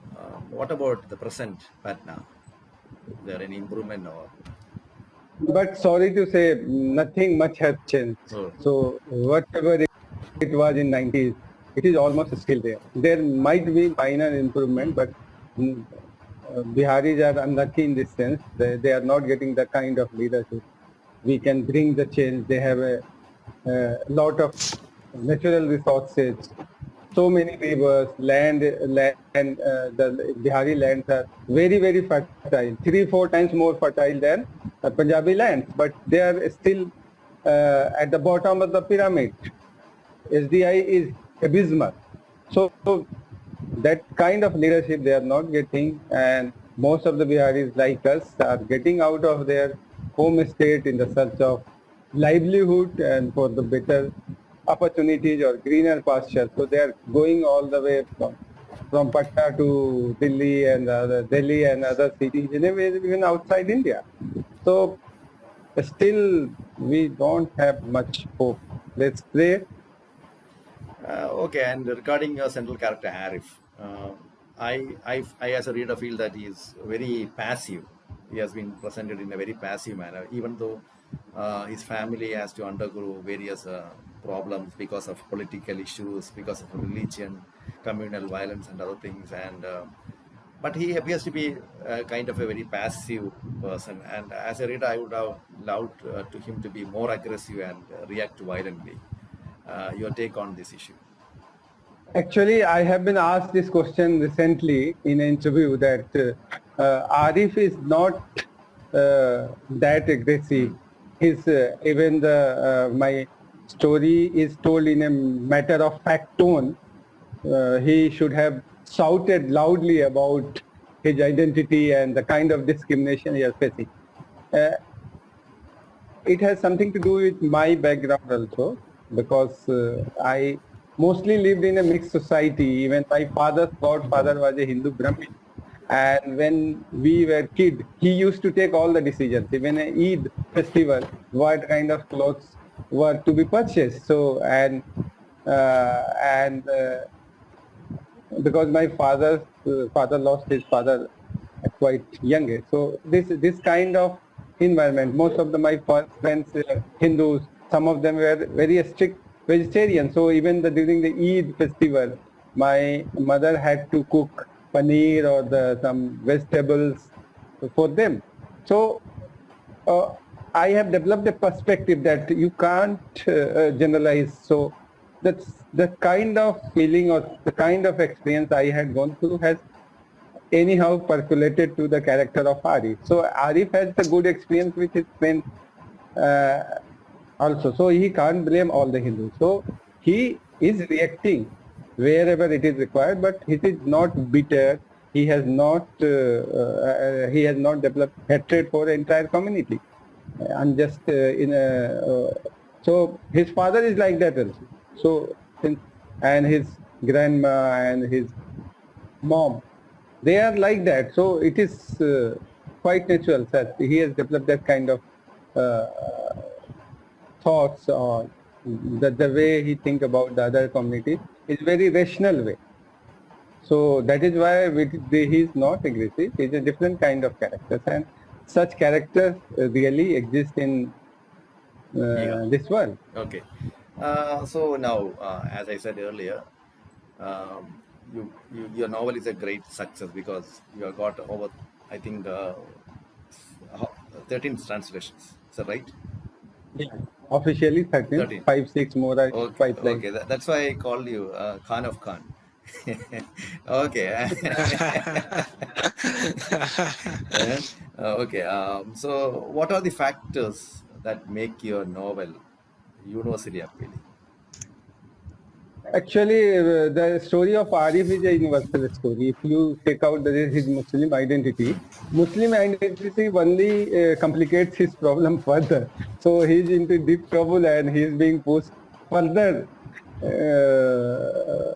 because he has a certain kind of identity. Otherwise, you take out, because I had got feedback from Karnataka also, from Kashmir also, even outside India. And one Kannada lady told me, she wrote me a big 3-page letter telling her a story how she wanted to be an IS officer, and because his family was not able to afford it, so finally ended up being a middle school teacher. So she was able to identify a lady who was born in 60s or 50s, upper caste Hindu from Karnataka village, is able to identify with a Muslim character born in a small village in Bihar. So the kind of a struggle Arif goes through is the story of almost all South Asian middle class families and lower middle class families, whether it is in Kerala, in Kashmir, in Islamabad, or in Dhaka or Colombo. So I think that is why it is able to appeal to everyone, because everyone was able to look at it. The kind of recently I was talking to my Telugu publisher. So he was telling me that he grew up in 80s and 90s and his moral values were almost similar to the Arif. So he was able to identify with the Arif. Same middle class family, same constraints of the financial resources, and then you have a pressure, social as well as familial pressure to excel in the career. And they have the strange or conservative social or moral values. So you are continuously struggling with your feelings. Your ability to manage those feelings is limited by the kind of values you have imbibed during your childhood. So that is why everyone was able to look at the Arif, a bit of his or her personality. I think that is why. Otherwise, as a reader, you can also guess what is working and what is not working. Okay, Abdullah, and the way you ended the story, okay, as a reader, I was not quite satisfied because I felt that there are some threads to be followed and explanations to be given. And Yes, yes. I guess that you are planning a sequel. Is that right? No, I was thinking about sequel, but I don't think I want to spoil the aftertaste of my novel. So whatever, some stories are left untold because in some cases, in some instances, I don't know what exactly happened with the Arif and what happened with the other characters and what happened to the Zakir. All these things, some of things That I is a don't part. know. Okay, as a reader, I would like to know what And happened to I Zakir. no, I want reader to complete it. So I am giving a task homework to readers. So you complete the story, be part of this creative journey. Okay. So I have done my part. Now you do your own. Do you think that as Arif is interested in civil services and he tried really hard to win civil services? Do you think that this was a kind of punishment for his relationship with a married woman, as he believes? No, I don't think so. As a writer, I don't think so. So there are many circumstances. Even Sumitra were not there, he would have faced this kind of challenges because he was committed towards his goal. But hundreds or thousands of people are appearing at that examination. It is not possible that everyone will go through. I have seen many boys who studied 16 hours, 18 hours, and ended up as a primary school teacher. Yes. So many committed suicide. So this kind of so that is why in the second novel, I will talk a bit about the second We will novel. discuss that in the next. Okay. Okay, we have a question for you about that. Okay, second now.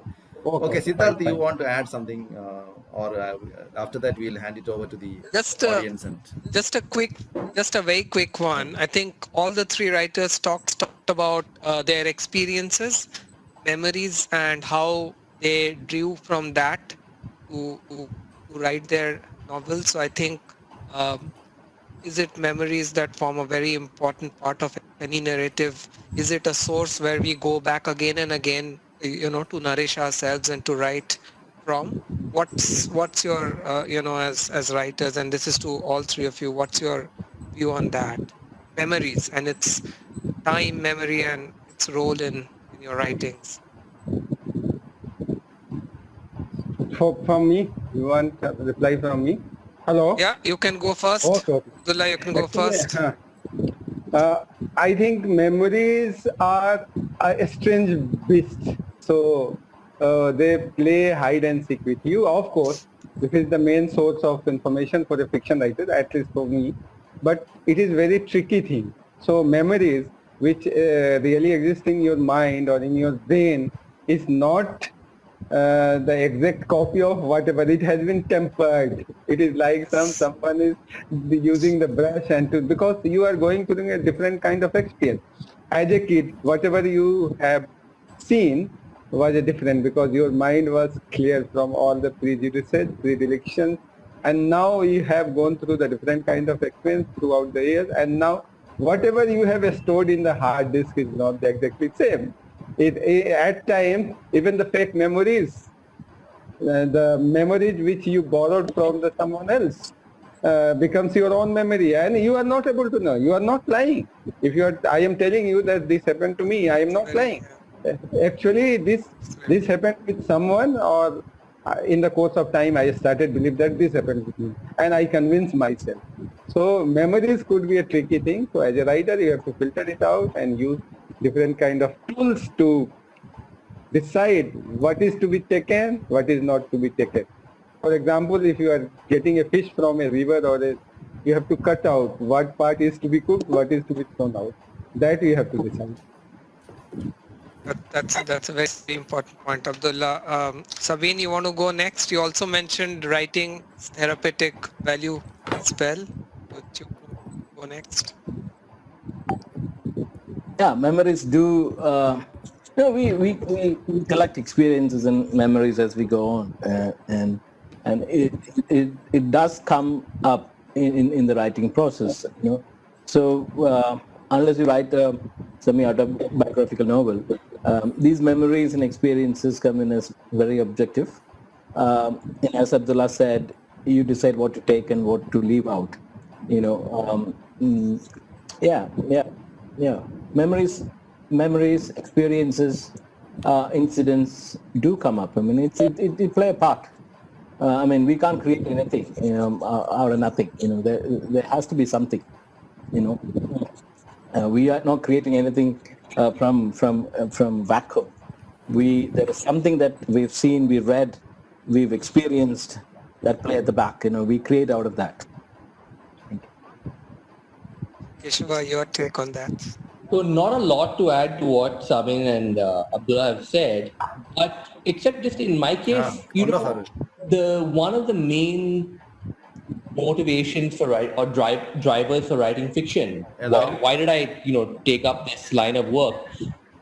Is actually it gives me a chance to be other people, to live other lives. I can only live in this life. I can only live my own life, but as a writer, one can actually live other people's lives as well. And actually, so because readers have a tendency, it's just a psychological thing. When they're reading to us, usually something autobiographical. Yeah. And when I finished this book and showed it to some friends and family and people that knew me, one of the first things they said was, "Wow, you made it all up. We can't recognize anyone in this book," which is exactly what's the truth. So to me, that's one of the really attractive things about writing fiction. Right. Thanks, Keshava. Back to you, Kishore. Yeah, okay. So Professor Harikrishnan has joined us. So Professor Harikrishnan, please, you can interact with the... Hello, Dr. Kishore. Yeah. Can you hear me? Yes, I can hear. It's such a pleasure talking to these young writers. And I just have a common question for all three. Hope they'll respond. See, Keshav's novel has magic and porter. Sabin's has an exotic village. Abdullah's has Urdu poetry. I was thinking whether these young English writers, they exoticize places, they resort to esoteric writing. They have this problem of identity. Is this a ready mix for these young English writers? Are they not able to transform the ordinary into the universal? I haven't... Thank you. Yeah, can I? Yeah. Can I, Dr. Kishore? Yeah, yes, go ahead. I haven't what painted Varkala in a different hue. I mean, if you've read the book, I haven't added any magic to Varkala. I've tried to be as realistic as possible. That's what I said. I picked from incidents that have happened. Okay, and I write in certain way. I've fictionalized them, but I don't think that's what I said. I said in one of the questions earlier, I said Indian writing in English or Indian English writing have changed. It is more. It has got the smell of the soil now these days. You take any novel from Anis Salim. He's also from Varkala. There is common man's stories, villagers' stories, Abdullah's story. But that it doesn't actually matter. A story is a story. The only thing is that it has to be written well. Keshava, he shouldn't be held, and because he's written a story out of people living in Boston. That doesn't, we shouldn't be looking down upon that, because that's a story. It's a story, a well-written story. So story is a story. Fiction, I don't think we kind of add magic for the sake of adding magic. And even though Marcus is my favorite writer, I've included elements of magic realism in this book if you read it. Yes, but it is not to kind of typecast us as we write these exotic things and all that. I beg to differ. Thank you. Okay. Keshav, you want to respond? Keshava? No, I think the question is a very valid one. I don't think it applies to these books, the three books that we're talking about today. Yeah. But it is what has happened, which is quite interesting. And I say this from a perspective as a publisher as well, is that there's a difference between what the Indian readership perhaps wants and what the Western publishers might want in a book about India. Yeah, maybe. So if you look at the books, there have been 3 or 4 really successful books from India that have done well in the West. Midnight Student was the first. Then you had A Suitable Boy, you had The God of Small Things, and finally you had The White Tiger. And I think that there's often an attempt in Western publishing houses to try to replicate these books, to try to find the new God of Small Things, new White Tiger, new Midnight Student, and so on and so forth. Panelist add ചെയ്തിട്ടുണ്ട് അപ്പോൾ question ചോദിക്കണേ. In terms of exoticizing or adding magic or what may be, firstly you have to look at whether it works. Let's take magical realism. There's well done magical realism and there's badly done magical realism, like everything else. Right? So there's Marquez and there's 100 bad Marquez clones. So we have to apply our aesthetic judgments as readers and say, has the writer pulled this off or not? The only other thing I would say is I try to be wary of making moral judgments about writers. I'm happy to say a book is badly written, but I would rather not say, the writer sought to exoticize or whatnot. I would say that the writers failed to evoke this place in a compelling way, perhaps. Okay. So I would like to add, many people might think, especially my book, which is set in rural Bihar, many might think it is exotic or something has been deliberately added to make it spicy or the melodramatic. But the fact is that I have written something which I lived through. It was not borrowed from anyone. I was born in a small village and studied in a madrasa, in a Urdu medium school, and I have gone through that rigor of that kind of life when most of students in my school had to come without any slipper, any shoes. Even I used to protest to my mother, I will not wear the slipper because my father was working in a police department, so we were relatively well off. So, and as far as Urdu poetry is concerned in UP and Bihar, who has lived there, this is part of the life. In my personal life, I use more Urdu poetry than the Arif is using in this novel, in Patna Blues. So it is not exotic. It is part of anyone who is not studied Urdu literature and who is not aware of history of Urdu literature, even those people also will quote wrongly or rightly a couplet from here and there from Ghalib and Iqbal and Firaq Gorakhpuri. So it is part of the life, especially in UP, Bihar and the surrounding areas in Delhi.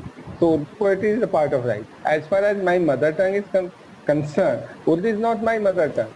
Bhojpuri is a mix of Bhojpuri and Bajika language. So if I had decided to write in Hindi, still I had to translate my Bhojpuri sentiment, Bhojpuri feelings into Hindi. In English too, I am translating those feelings. So if you are conveying a story of a different culture in a different language, you have to do the trade-offs. So I think the kind of characters they were, both are Urdu poets. So it was expected that they will use the poetry in their daily conversations. So I don't think anything I have written, I personally believe is exotic.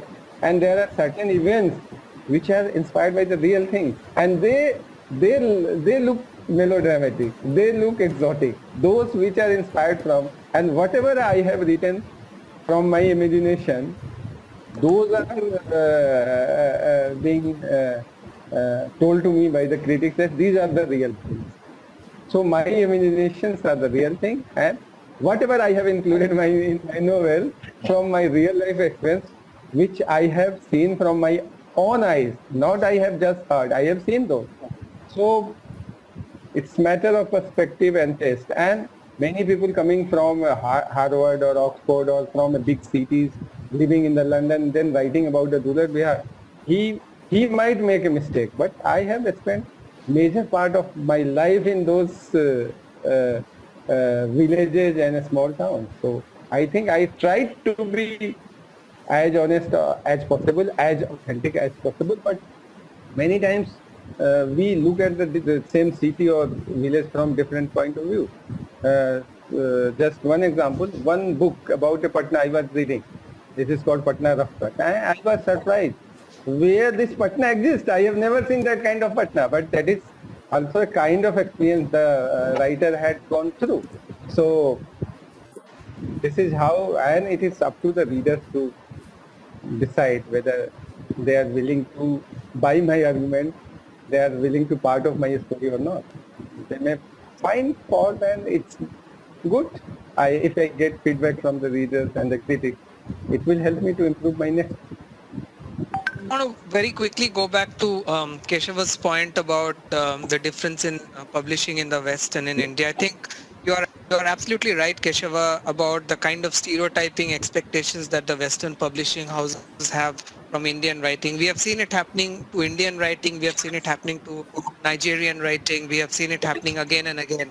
And that kind of, and fortunately, I would say the kind of books coming out of India is different.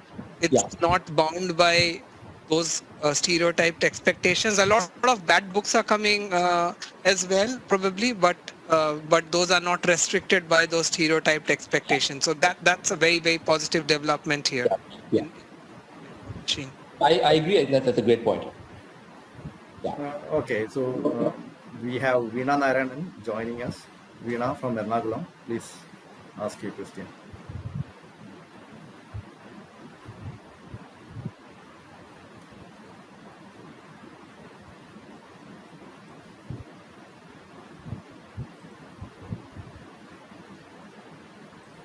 Hello.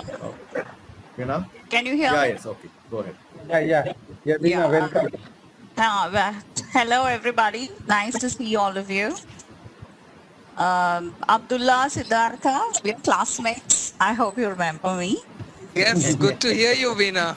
Yeah, thank you. My first question is to Sabin. And it's about, like, you were talking to Kishore about your, Kishore was asking you about your journalistic as well as your fiction writing. Now, is there something that you do to make the switch between the two? He was asking whether one interferes with the other. How do you transition? Do you have a system or something? No system. It happens organically. When you sit down to write, I said I keep an eye on all the events that happen, and it's part of my job. And I keep a track of all this. And now, where do you find your story? We find stories from things happen around us. Yeah. So is one of the ways to find stories is keep an eye around, keep your eyes and ears open. That's what I do, and there is no deliberate switching on, switching off thing happens. When you writing is magical. When you sit down and write, things happen. I mean, in this book, as I said, grew out of a sentence. Characters. For example, the Musa's mother, she just popped up one fine night when I was writing. She just popped up. So I never thought about that character at all. But she's a very powerful character in the book. Very, very. Yeah. So You said yeah. Your mother had influenced the particular. Yeah, but my mother is not angry.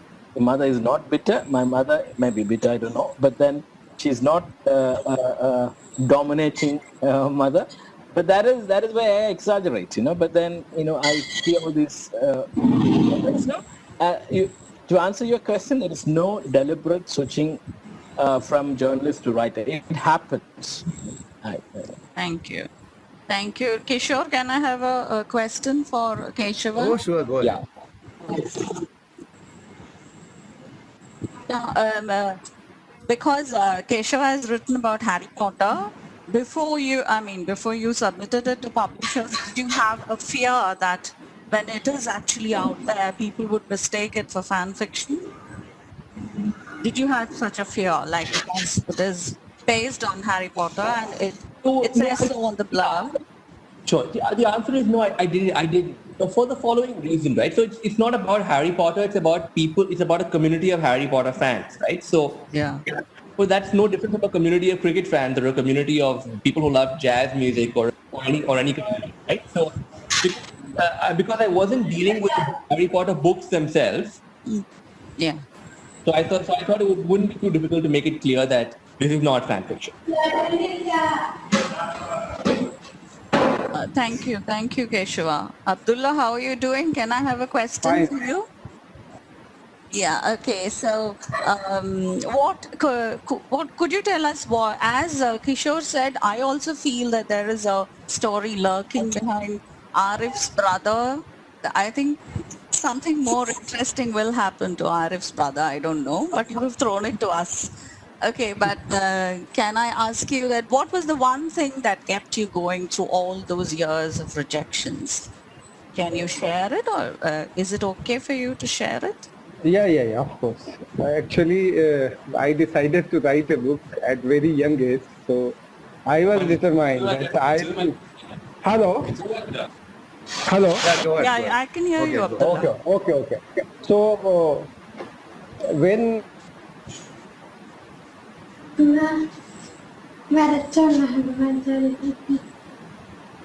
for Q&A. Okay, go ahead. I can't hear you now. I can't hear you now. I can hear some other voices. Okay, go ahead, Abdullah.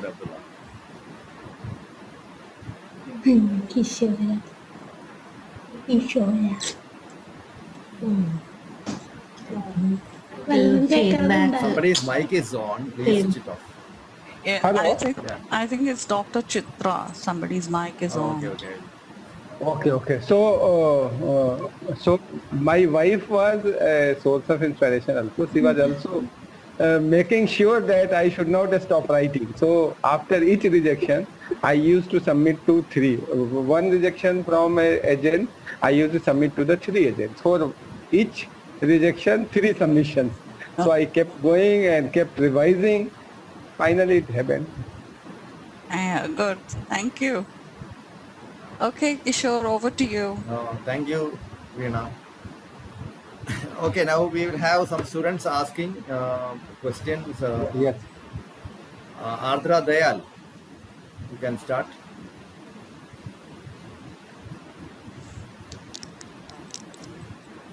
Ardra, your mic is on. Please ask. Oh, okay, sir. I would like to ask Abdullah Khan whether he ever felt like giving up the thought of publishing his book, because I have heard that it took him over 19 years to take his book to the next stage, that is to the fiction stage. So had you ever felt that too desperate and felt like giving up writing or something like that? No, you are asking about the self-publishing. No, she asked whether you felt like giving up writing. Yes, at times I obviously at times but it was temporary. For a few days I would think that I'm going to stop writing, but then the kind of restlessness will seize me again. I would be back to my desktop and start revising my manuscript. And as far as self-publishing, I never thought of self-publishing because the most horrible dreams or nightmares I used to have that I had self-published my book. So I woke up with a start, and then my wife would ask, "What happened?" I have self-published my book. No publisher took it. So I never thought of self-publishing. Never thought of that I am going to leave writing or stop trying. I thought I will keep trying even till the death. I say goodbye to this world. I will keep trying. That was clear from the very first day. Okay, Dr. Anup Nair, you have a question? Is it audible? Yeah, yes, audible. Yes, sir. Am I audible? Yeah, nothing special as such. Just a thing like, anything special about your lives that that what we can't find in our Wikipedia and other sources. Anything that you'd like to share with us, writers? Something about yourself that you won't find in any other sources of reference books or sources of reference. Anything special would you like to share with us? Something that we've not shared before, we're not aware of? Keshav? I don't think so. Keshav, you have anything to share? No, I don't think I really have anything interesting to add there. Okay. Yeah, neither do I. Now, Ashwati Chandrabanu, do you have a question to ask?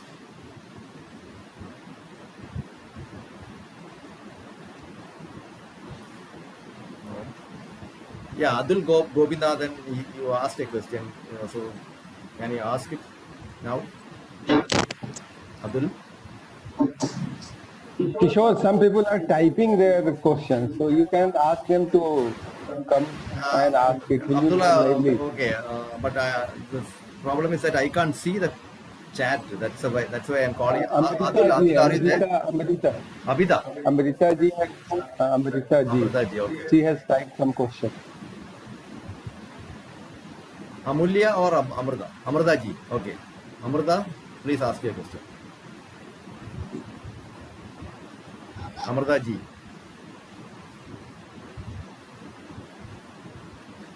Hello, sir. Okay, ask your question. Hello. Sir, when we write for journalist as a journalist, and also when we write as a passion, what are the difference that we face when we write for both the things? And do you really think that writing as a passion is something so spiritual or something so divine that, as in this discussion, it was once told that certain people are recognized after their lifespan. Some people are not. So this art really is something so divine or spiritual that is gifted. You want Sabin to answer this question?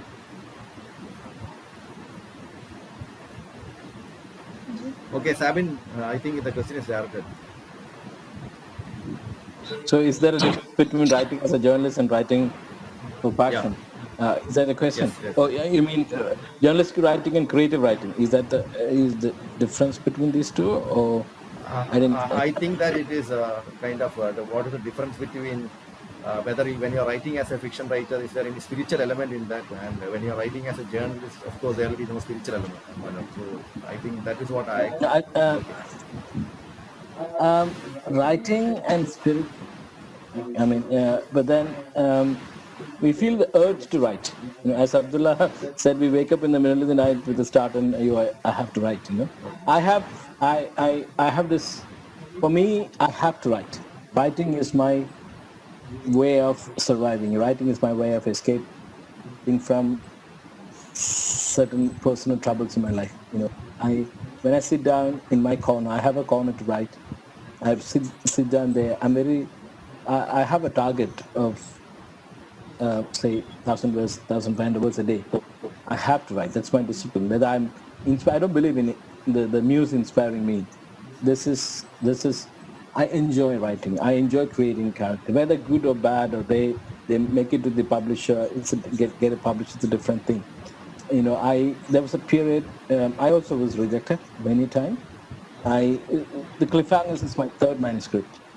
I've got 4 and 5, lined up and outlined, ready. So for me, I can't stop writing. Whether there was a time when I thought I would never be published, but that did not stop me from writing. I'm not saying that all I write is good, but then I have to write. I have to write as like I have to breathe. And this is very personal for me. But I write in the middle of my house. It is my corner. I have to sit down and write. It's a daily routine. It's my practice. So for me, there is not. Of course, I have to. As a journalist, I do my reports. I write my report, my edit. That's different, So, but this creative writing is my way of survival. Okay. Kishore, P.S. Rao has raised hand. P.S. Rao and Sri Prasad. P.S. Rao. Okay. You can ask P.S. Rao to join. P.S. Rao, can you ask your question? Yeah, P.S. Rao. Yes, sir. Very lovely good evening to all the panelists. And it's a very great heartening. Am I audible? Am I audible? Yes. Yeah. It's a great occasion to come in touch with you this way. And writing is a great passion for people like us.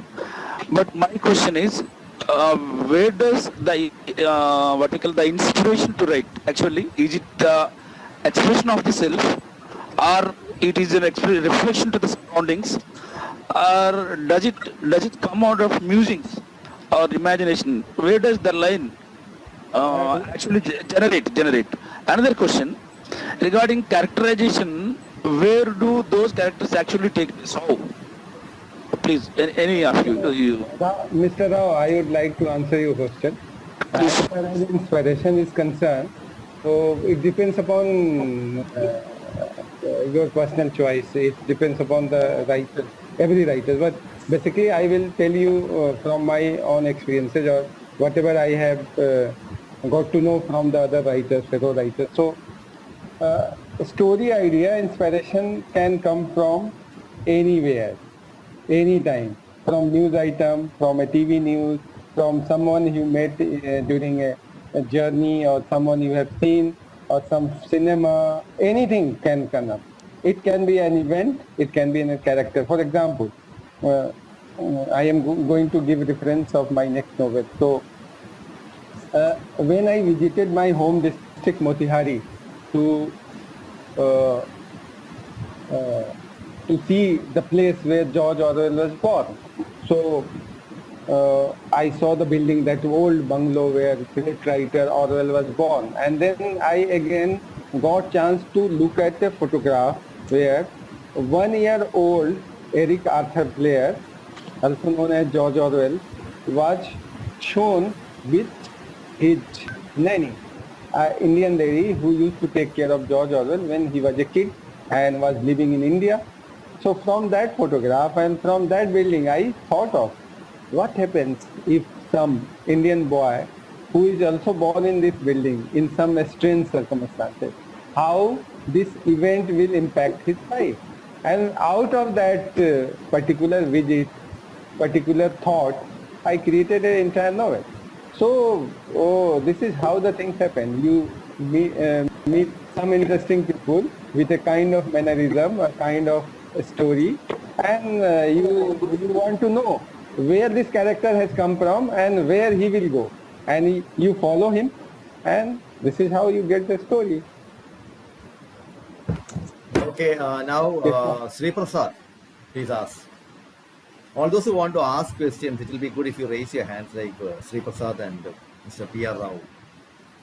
Okay, thank you, sir. Thank you very much for giving this chance. I do have a question to Keshava Guha. Sir, these days, most of our writings or learnings, these are all having predicaments with a kind of self-consciousness. My question is, why do you write? what will be the first thing that you want to keep away from? No, the question is not clear. Second part, please repeat it. So while you write, what is the first thing that you have to keep away from? Because as a writer, you always have this kind of self-consciousness. What you have to write, what you have to deal with things, and what will be the first thing that you have to keep away from? My question is to Keshava sir. Is the question clear, Keshav? Keshav? Hello. I think he has gone offline. He's not visible. Ah, yes, okay. Keshava? There is there. Okay. Keshava, did you hear? Keshava, the question is to you. No, no. Sound is...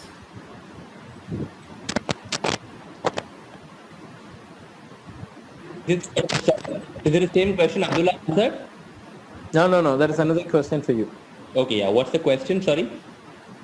Sir, these days we do have a predicament to wrestle with a self-consciousness. So my question is, sir, while you write, what is the first thing that you have to keep away from?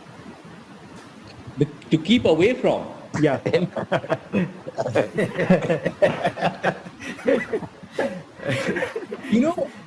Honestly, and I would have to just bring up what Sabine said a couple of minutes ago. Over time, my experience is that I don't need any to keep away from anything. For example, right?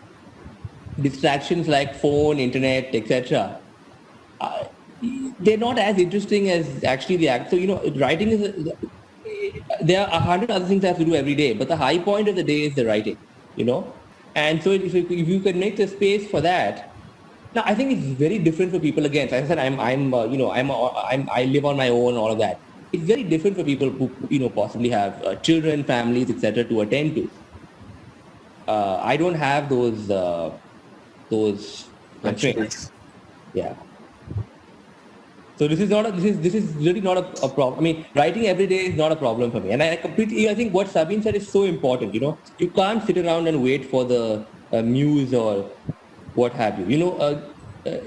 That discipline of daily writing, if you can get into it, there's nothing like it. Look, what you write may not be good. You may throw it out, rewrite it, all of that. But that daily work, what a joy and privilege and pleasure to be able to do this. Yeah. Okay, now we have Needu baby. Needu baby, please ask the question.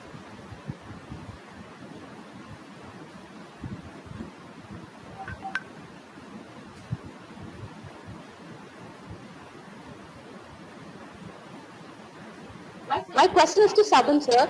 Sir, was the journey to Gulf an inevitable journey for the protagonists, or was it like a backup plan for the youngsters?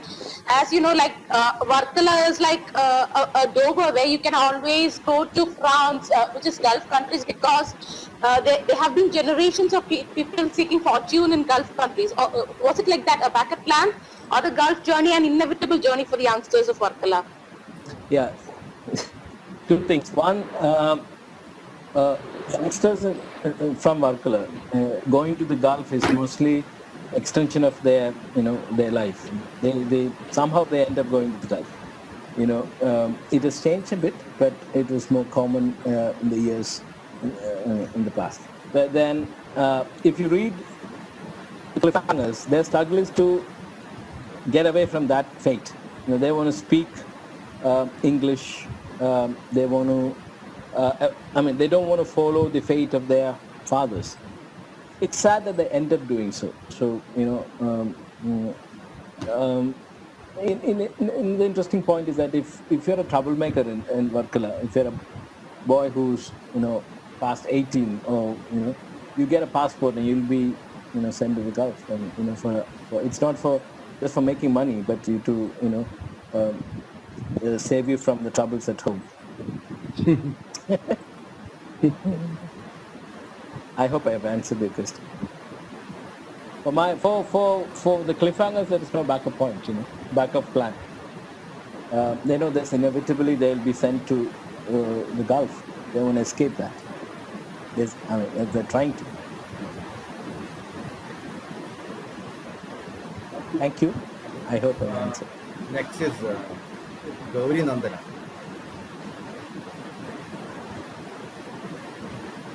Gauri. Can I be able to? So my question is to Abdullah Khan sir. Yes. Hello. Yes. So my Please. question is sir. So you have earlier mentioned that your book is being translated to several languages. So how did it come about, and do you worry about the little details getting lost in these translations? Actually, when Hindi translation rights was offered, so I decided to rewrite my novel in Hindi because I was not happy with the people trying to rephrase my sentences in English from English to Hindi. So it was awkward, but for other languages, I can't control. I have heard from many journalist writers that Telugu translation is very fantastic and Tamil is also very, very good. Hindi, I have done myself, and Urdu, I have collaborated with someone because I know Urdu and Hindi. But for other language, I don't have control. And Marathi is okay. Marathi is also fine, but I don't know how it sounds in Malayalam. So You asked me once, uh, right? so I don't know how it is in Malayalam. I have no idea. So I don't have control. So I have leave it to the better judgment of my language publishers and translator. So I can't help. I can't do anything. Okay. Okay, I think Devayani Agarwal has a question. And So this is the Malayalam. So yeah. Kishore, I will be giving two books, one in English and one in Malayalam. Okay. Anyone interested in Malayalam you can choose anyone on the basis of question asked or whatever you want. Okay. If anybody is interested in Malayalam, I can send one Malayalam copy and one English copy. Signed. Okay, we have Devayani Agarwal. Please ask your question, Devayani.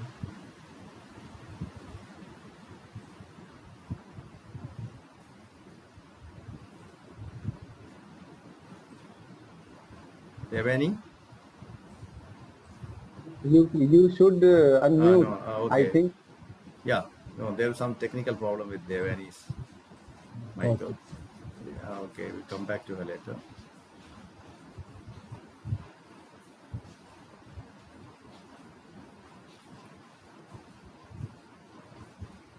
You can go to the next and then she is able to connect. You can.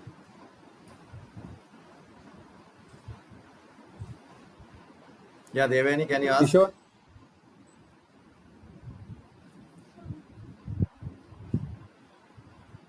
Devayani? Okay, she's there's some problem with her mic. Okay, Devayani, please ask. Okay, so I think there's some problem with the mic. Okay, anybody else wants to ask a question? Otherwise, we'll conclude the session. Hello. Yeah. Can you hear me? Yes, sir? yes. Okay, carry on. Okay. There was some technical problem.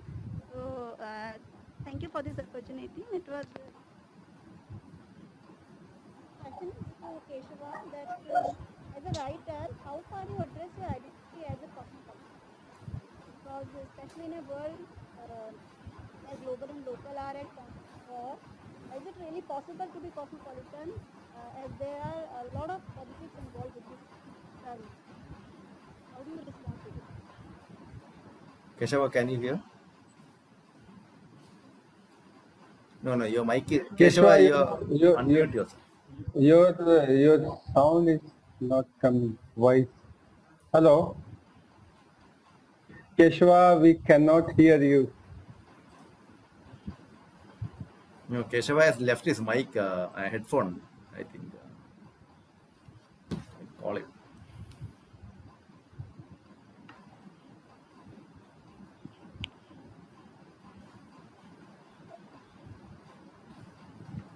Okay, he will rejoin.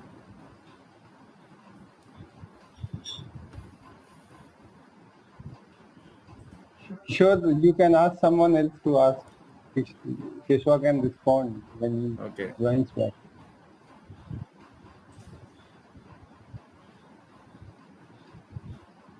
Akshay, yes, you can ask. Akshaya. Hello, Okay, sir. ask your question. Hello, sir. Am I Yeah, audible? yes, of course. Yeah. Sir, my question is: have short stories been able to create the same impact as novels? Whom do you want to answer that question? Sir, both can answer. Anyway, can you Abdullah guys hear Khan me sir now? or Yeah, you're audible now, Keshav. Okay, good. Yeah. Keshav is the best person to respond to. Because So he's I a can teacher. answer this question actually. It's a very good question. So let me tell you, as a publisher, we get a lot of submissions of short stories, right? And people keep saying things like, era of short attention span, surely short stories will be becoming more popular. But, the readers, the numbers don't lie. Readers are not interested in short stories. I'm not talking about anecdotes. I'm taking data. Readers, you publish a collection of short stories. Readers, if you put the book stories on the cover, English language readers do not go towards collections of short stories. I don't know what the answer is, why, but it's just a proven fact. Now, in Indian language, the situation is very different. In Kannada, for example, short stories are far more important than novels on the whole. And you still have magazines, and same is true of many other. I'm talking about Kannada because I'm from Bangalore, but there are many other languages where that's the case, Hindi as well. But in English, and also the last thing to keep in mind is in India, we don't have places where you can publish individual short stories. Now, Juggernaut, you can publish them on the Juggernaut app, but we don't have magazine. Which magazine publishes short stories in English? There hardly one or two. So whenever young writers tell me they want to write short stories, I tell them by all means do that. But if you want to be published, you're making your life much more difficult. I mean, novels are what readers actually want, at least in English.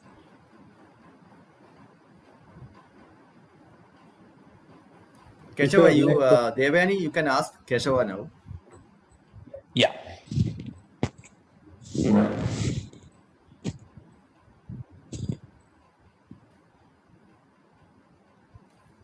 Yeah, it's audible. A bit louder. Just speak up a little bit. Yes. Okay. So my question is this. I repeat. As a writer, how far you address your identity as a cosmopolitan, especially in a world where global and local are at constant war? Is it really possible to be cosmopolitan, as there is a lot of politics involved with this term itself?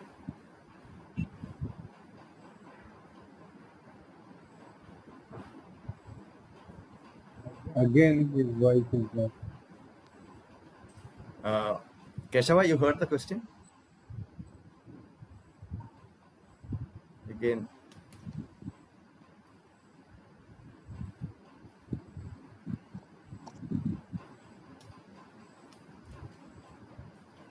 You're not audible, Keshava.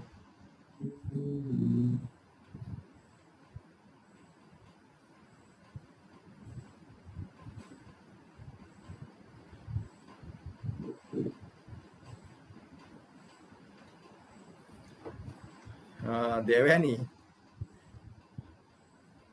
Okay. Yeah, no problem, okay. sir. That's okay. Now we have Professor Madhu TR, former head of the department of our department, and I'm quite sure Professor Madhu TR will have a question.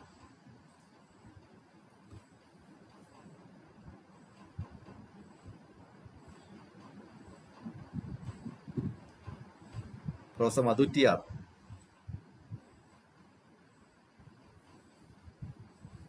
Okay, he's not available, I think. Any other question? Mira, you want to ask a question? Mira?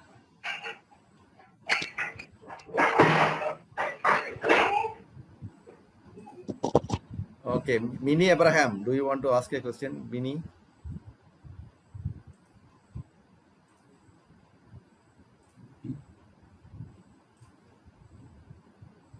Sure. Okay, then Keshava is back. Okay, Keshava, can you answer Devani's question? Still not clear. Okay. Okay, then I think then we will end the session because it is already 2 hours and 15 minutes. And it is great to see that still we have participants, 131. We touched nearly 225, and many informed me that they couldn't join because of some problem with WebEx. And it was raining in Kerala. I have got lots of messages saying that they couldn't join. Anyway, anyway, it was good that we had around 250 participants. Arya, are you there? Can conclude the session with Arya? Oh, okay. Yes, sir, I'm here. Wow. To be honest, it was an honor for the students to listen to these writers talking about all the processes happening behind a book, how these story worlds are formed and how these characters are born. Trust me, it was an honor. But as we all know, all good things must come to an end. So here we are, and I'm inviting Sri Prasad, and he is the assistant professor, NSS College Pantalam, to deliver the word.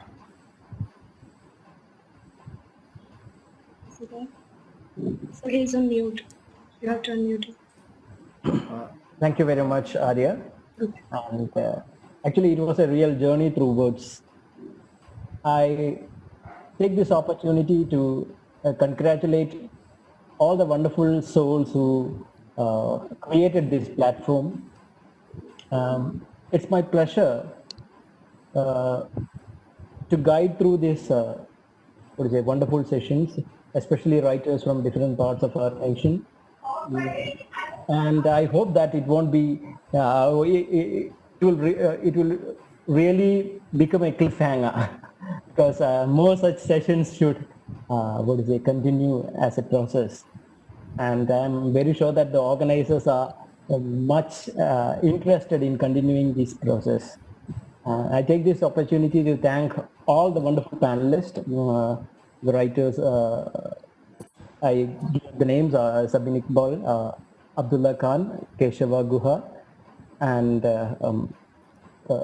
Siddhartha Banerjee, sir, for all wonderful things that you've done for this past 3 hours.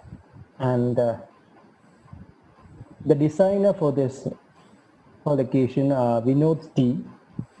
I wholeheartedly thank Vinod T for the design. Dr. Beena ma'am, the principal of MMNSS College, Kutium, participation is a blessing for this occasion. And many reward teachers, P. Harisa, Madhusa, all the dignitaries and also the participants for the nice presence over here, and the students who